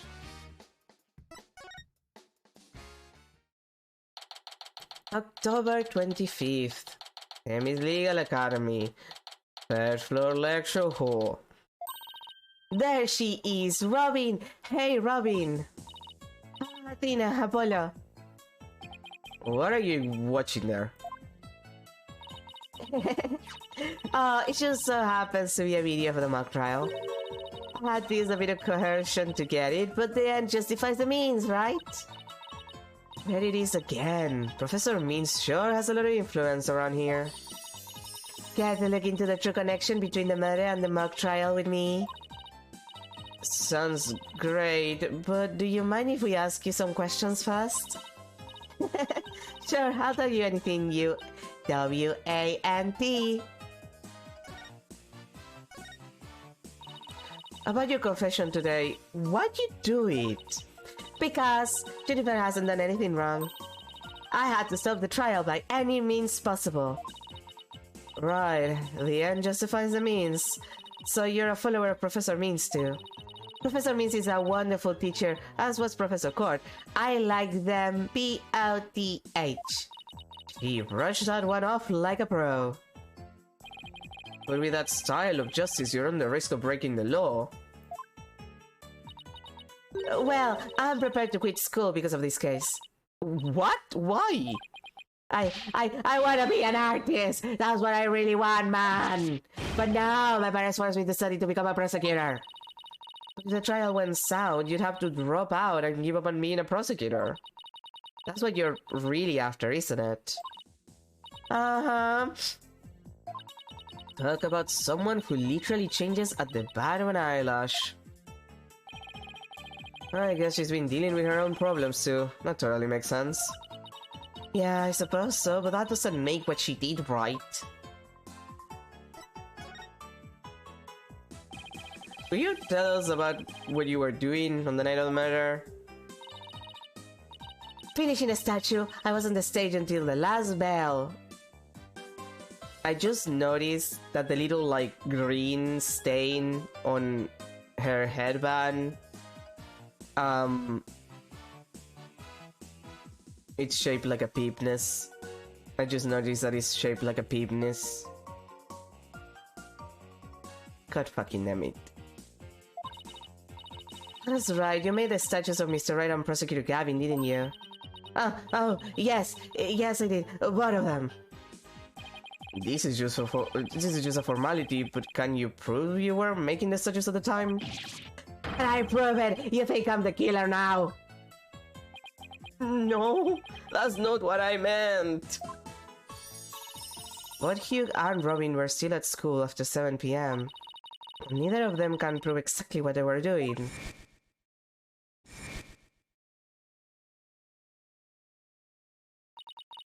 Could one of them really have murdered Professor Court?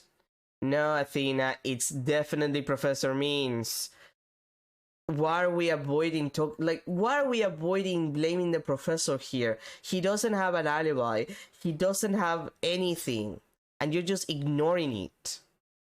Like, the murder was committed the day before the mock trial.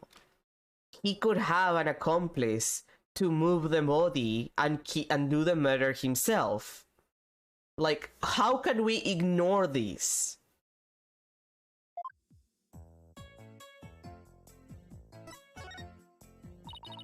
Have there been any problems now that everyone here knows you're a girl?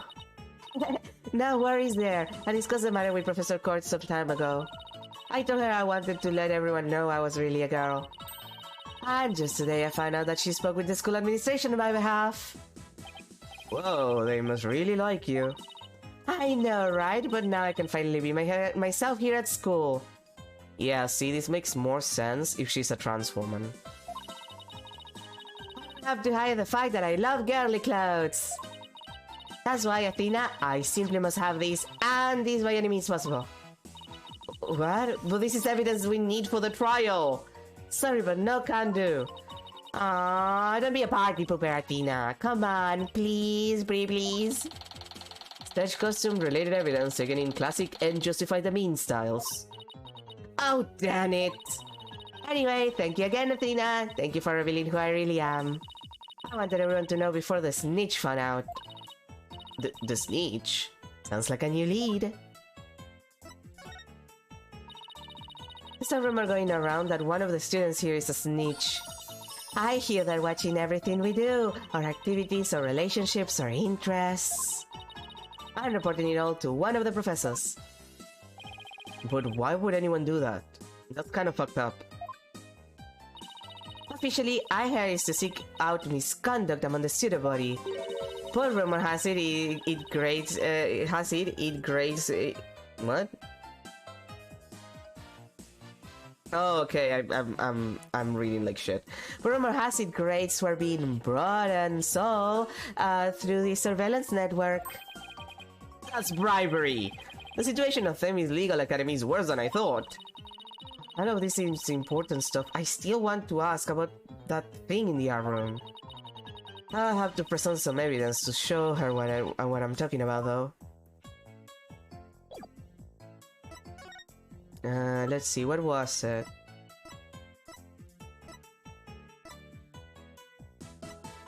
Oh right, the statue. Do you know anything about this? Ah, Lady Justice! That's so C-U-T-E. You think this is cute? Yeah, totally. The balance of the scales, the keenness of the sword, the cracks running all the way up. That last one's only because I put it back together. Oh, I totally know what you mean. Is that feeling you get when something is so cute you want to smash it to bits? R-I-G-H-T.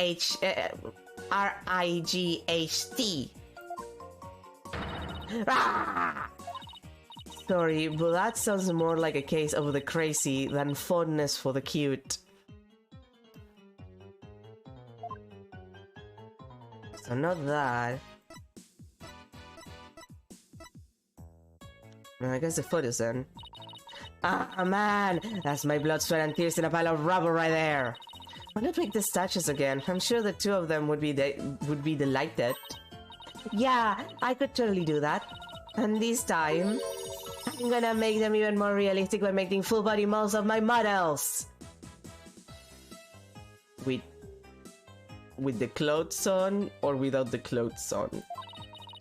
Full body molds? Are you sure that's safe? How about plain old measurements? Oh, Athena, measurements are for wimps! Full-on YOLO is what ours all about. I'm gonna drop both of them in a big pool of plaster, yeah! I know I should stop you, but some part of me really wants to see how this plays out. Jesus Christ.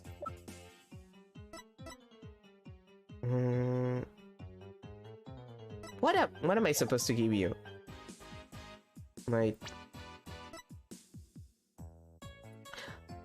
school camera photo. Yeah, I just see that.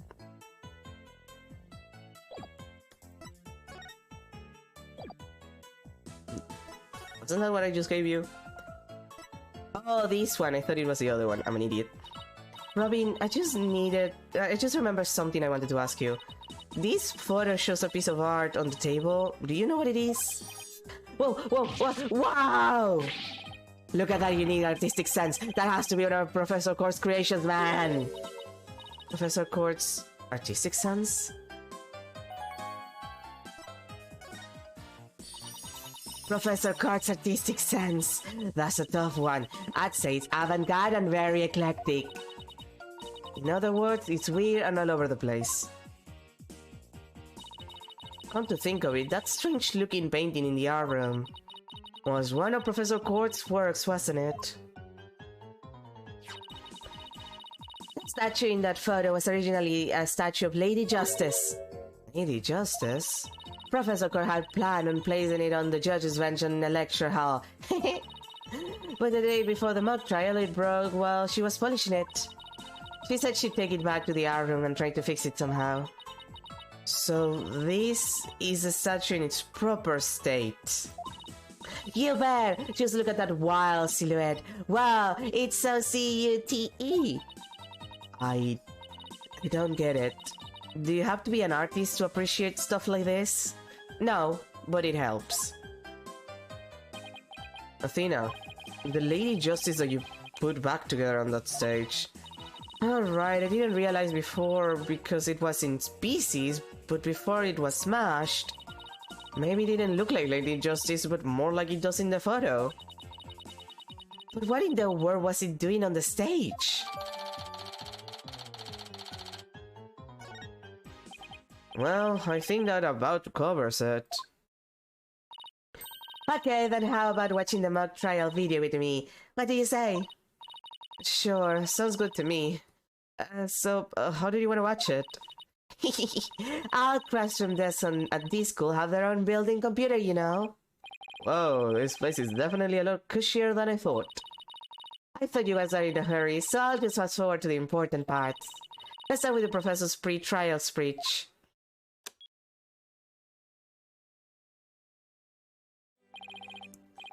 Good afternoon. I would like to start by thanking you for coming here today. Oh, that sounds like Professor Means. The mock trial, the crown jewel event of the school festival will begin shortly.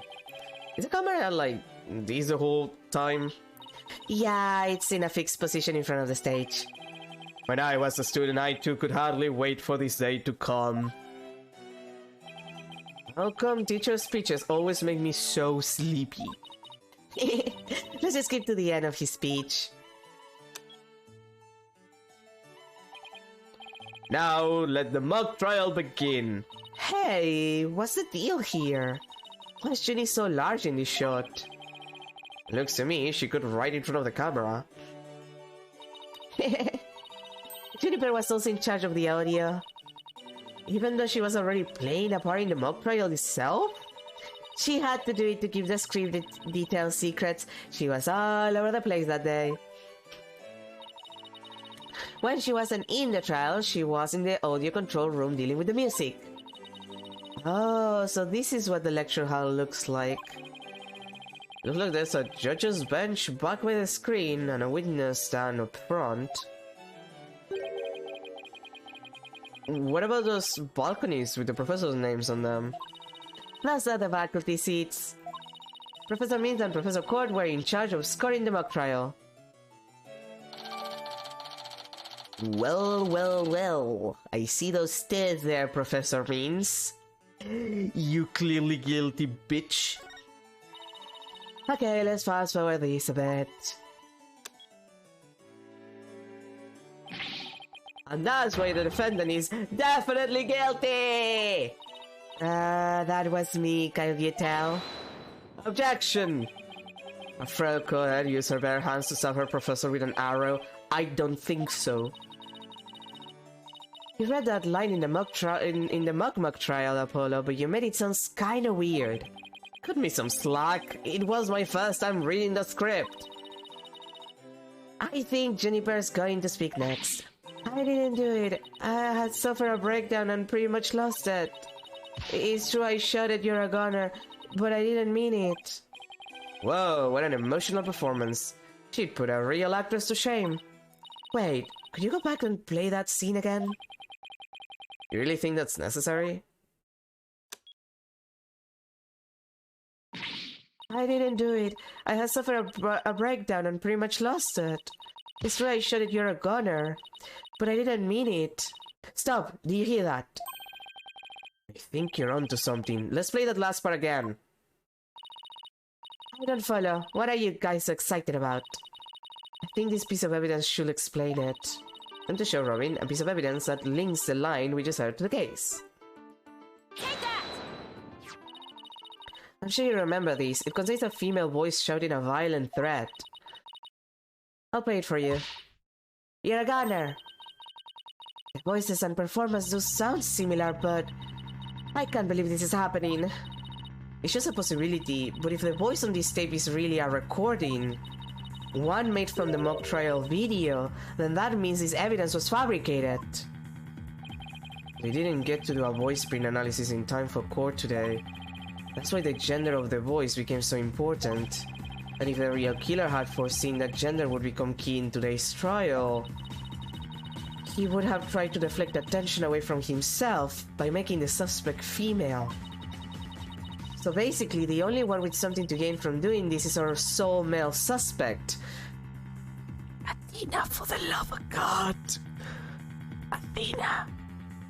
Athena, sweetie. Hi, this is an ASMR moment. Athena, please listen to me. Athena, Hugh has nothing to do with this bullshit. I swear to God. It's just Professor Means. Athena, please. Please, I'm begging you. I need you to be reasonable for once in your fucking life. I'm gonna lose my goddamn mind! Wait a second. Nah! Hey! Professor Means' credo is the end justify the means, so it makes perfect sense that a student who took those words to heart would fabricate evidence. We need to get that tape analyzed as soon as possible.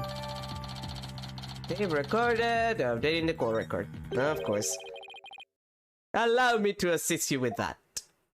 Oh, it's you. And for a moment I thought it was Professor Means.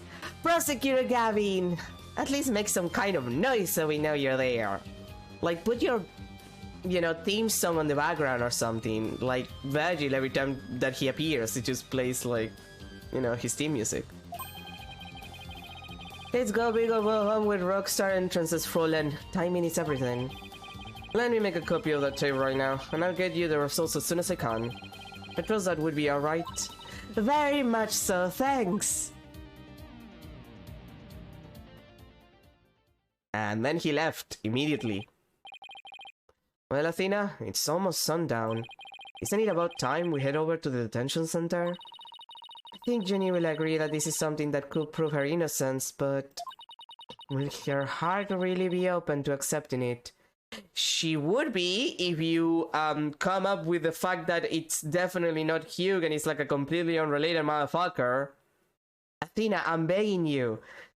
Professor Means is clearly guilty. He is so fucking guilty. Like, the guilty energy on that man is incredible. She had to have known this was what I'd find. God damn it.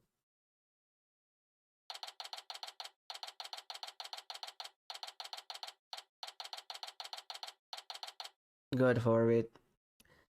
October 25th, Detention Center, Visitor's Room. And that about covers the main gist of our investigation. I see, very interesting. You've been quite a busy beaver today. Thank you for all your hard work, Athena. Well, my time's about up, and it will be getting dark soon, so... Junie! You must be tired after being on your feet all day. You should go home and... No! Wait! You have to listen to me! I don't want to hear anymore. I know what you're going to say, Athena. Junie, you promised! We're going to discover the truth behind this murder mystery, and we're going to bring you solid evidence showing just what the truth is. If we succeed in doing that, I want you to promise that you'll accept it, Junie, no matter how hard it is to hear. Okay, but only if it's the real truth. So please just listen to what I have to say. Once you've heard me out, I'll let you decide what to do.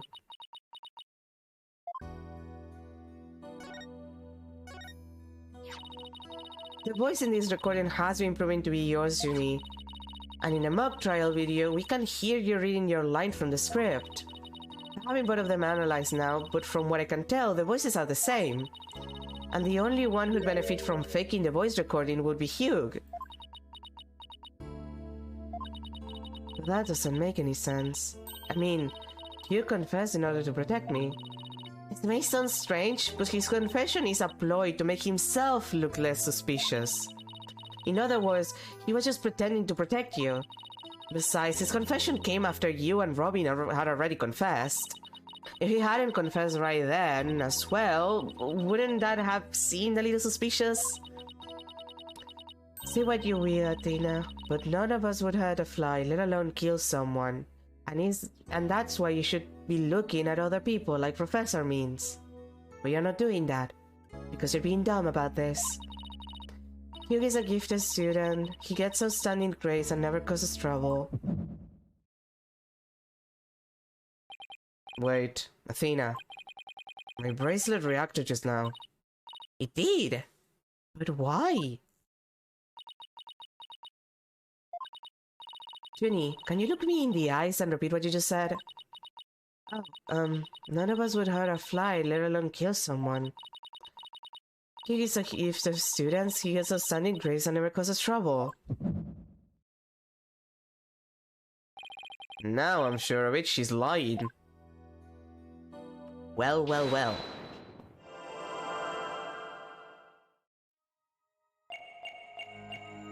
Okay, the question is like, where's the... I'm assuming it's the hand. I assume it's somewhere in her hand. Yeah. It's the last one, come on. Move a little faster, game.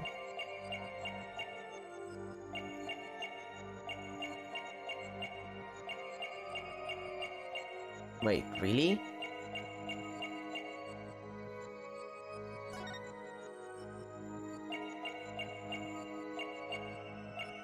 Not her hand, not her shoulders. Like, I don't see anything around here.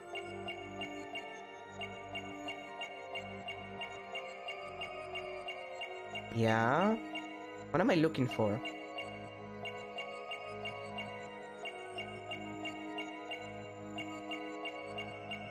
Oh. Oh, there it is. Oh, it's her chest. Oh, okay. You made me point at her chest like that, game. I mean, it's moving because she's breathing heavily, but also really? I have to just look at her titties. Okay, sure, game. Sure. Gotcha! Just looking at the tits. Juniper, you start coughing when you're under stress. You can't hide it from me no matter how hard you try. When you said, "I never causes trouble," cough skipped and made your scarf flutter, and I had to look very, very seriously at your chest to notice. As for why you were stressed, it's because you were lying.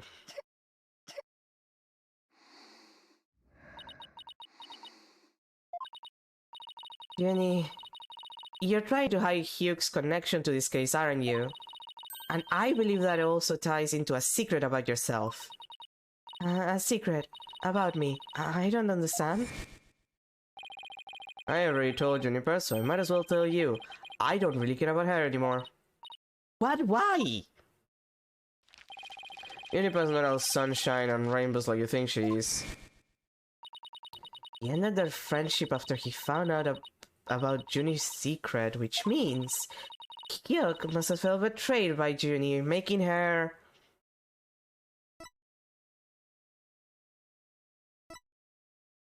An accomplice or the... Like, she's definitely not the killer. So she's either an accomplice or the snitch. Is a thing. I don't think she's an accomplice, because otherwise we would have already, like, thrown Professor Beans, who's clearly guilty, under the bus. So she has to be the snitch. You were Professor Court's snitch, weren't you? There's a rumor going around that one of the students here is a snitch. I hear they're watching everything we do, our activities, our relationships, our interests, and reporting it all to one of the professors. And while fulfilling that role, you learn something about Hugh you'd rather forget. I don't know what you're talking about. Junie, please stop hiding things from me. I hate having to force things out of you like this. Looks like we're going to have to do this the hard way.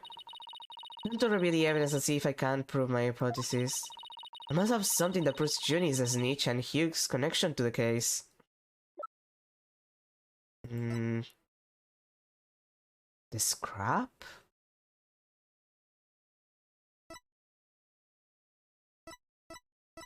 I mean, the scrap seems the most likely.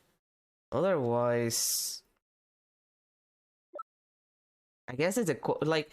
Is it a core planner because she had to meet with Hugh for some reason? Or just the little, like, page of the core planner? Because considering that page doesn't have, like, an exact date or anything, it's probably the planner. Take that! Right here in Professor's Court Planner, it says routine report. I believe this is meant to mean when the snitch will report into Professor Court. I also believe Professor Court planned to meet Hugh in private based on the snitch's info. And from their meeting, Hugh must have put two and two together and figured out your secret. So you see, it all makes sense only if you're the snitch, Judy.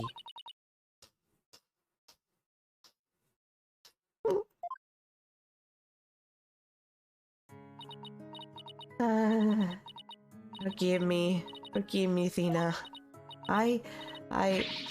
I've been lying to you this whole time. The truth is, I suspected Hugh from the start. You did? Now this is surprising.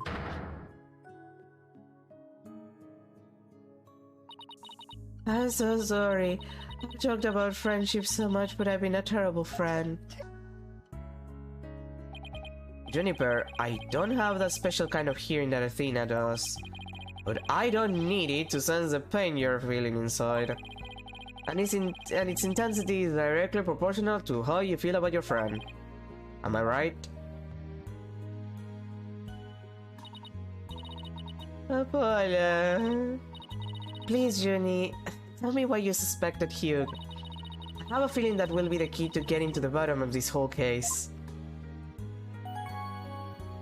Well, what exactly was your role as a class snitch?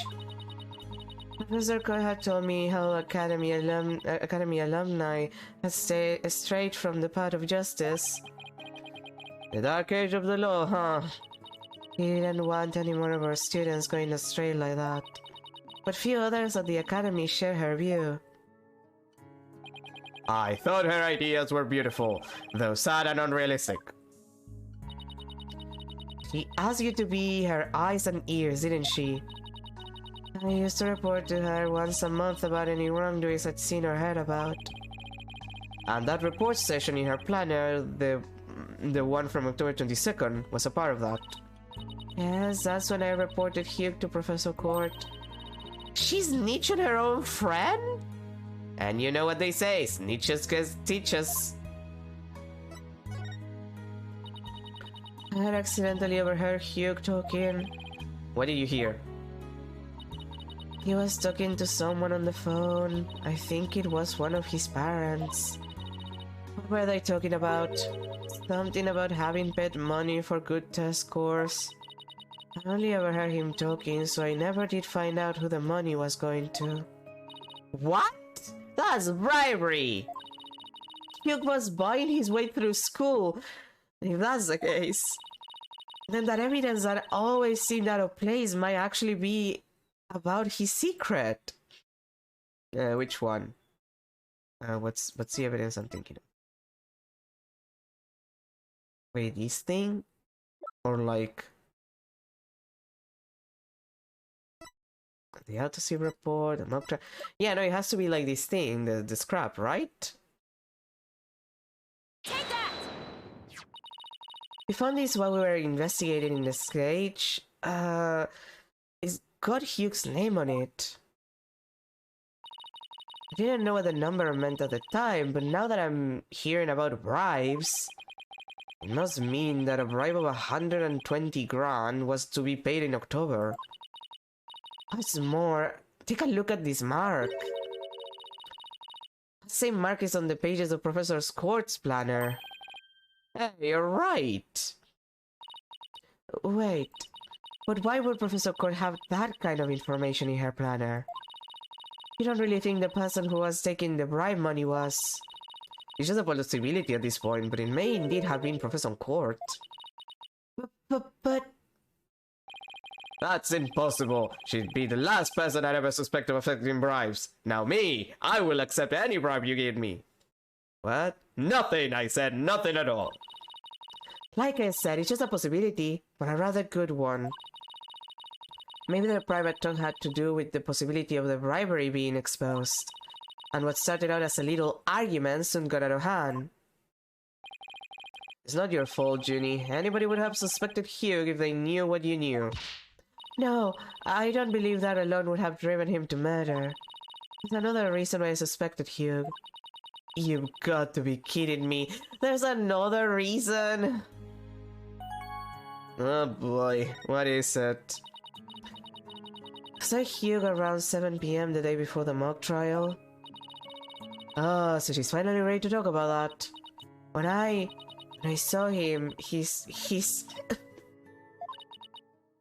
Alfina... Please don't pass out. Junie, are you alright? Just try to relax and tell me what happened. I never wanted to see what I did. But I'll have to live with it, won't I?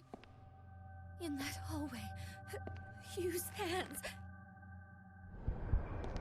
His hands were dripping with blood.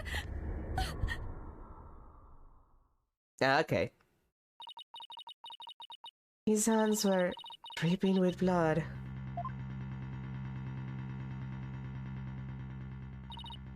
What? But why? What am I going to do? Deep down, I know Hugh can't be the killer. But my mind keeps telling me he is, no matter how hard I try to convince myself he isn't. Oh, what am I going to do? Hugh, he's... I can't take this anymore. Tina. So she hid the fact that she had seen Hugh and said she went home at 6 because she wanted to avoid talking about what she saw. Junie, it must have been terrible holding all that in. But it's going to be okay. I'll get to the bottom of this and prove that it wasn't that motherfucker and it's this asshole who just said that he wanted to accept bribes. I did not say that. Yes, you did. Shut up. And that's my promise from one good friend to another. I'll be defending Juniper tomorrow. If that's okay with you, Professor Bribes, Professor Means. My main concern is where you can defeat that prosecutor. But I won't try to stop you. I will be watching from the gallery and accepting any bribes that come my way. And maybe killing someone again. What? Nothing, I said nothing about killing people. What about that part about accepting bribes? I also said nothing about that. And shall look forward to seeing what sort of results your method can produce. Good luck tomorrow. Now you will excuse me, I have some bribes to accept and some bodies to hide.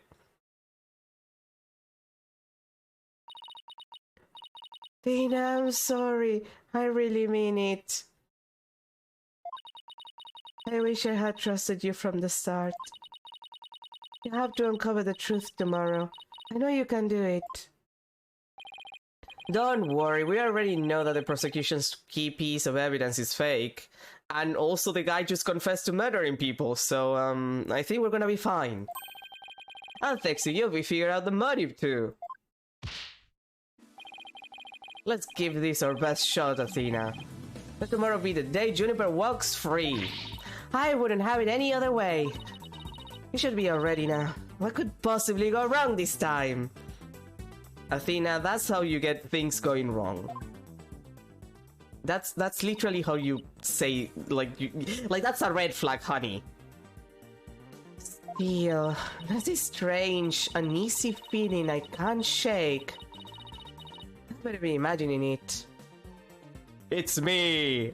I came back to remind you that I am the killer, in fact. Now I'm going out again to accept my bribes. Bye. That was weird.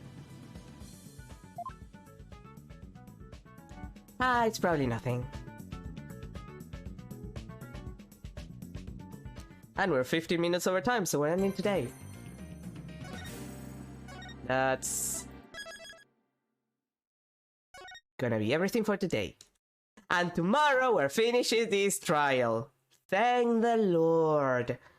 I hope Robin is not a witness again. I can't keep doing her voice. It's gonna fucking kill me. Anyway, thank you everybody for being here. Like I said, we finish this case tomorrow. I'll continue in the game.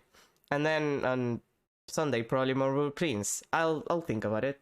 Mostly I wanna keep having my my blueprints runs. I wanna do some progress. I'm not having a lot of progress in my main save, so I have to use a stream save to actually get some progress done, so I feel less bad. But anyway, that's it.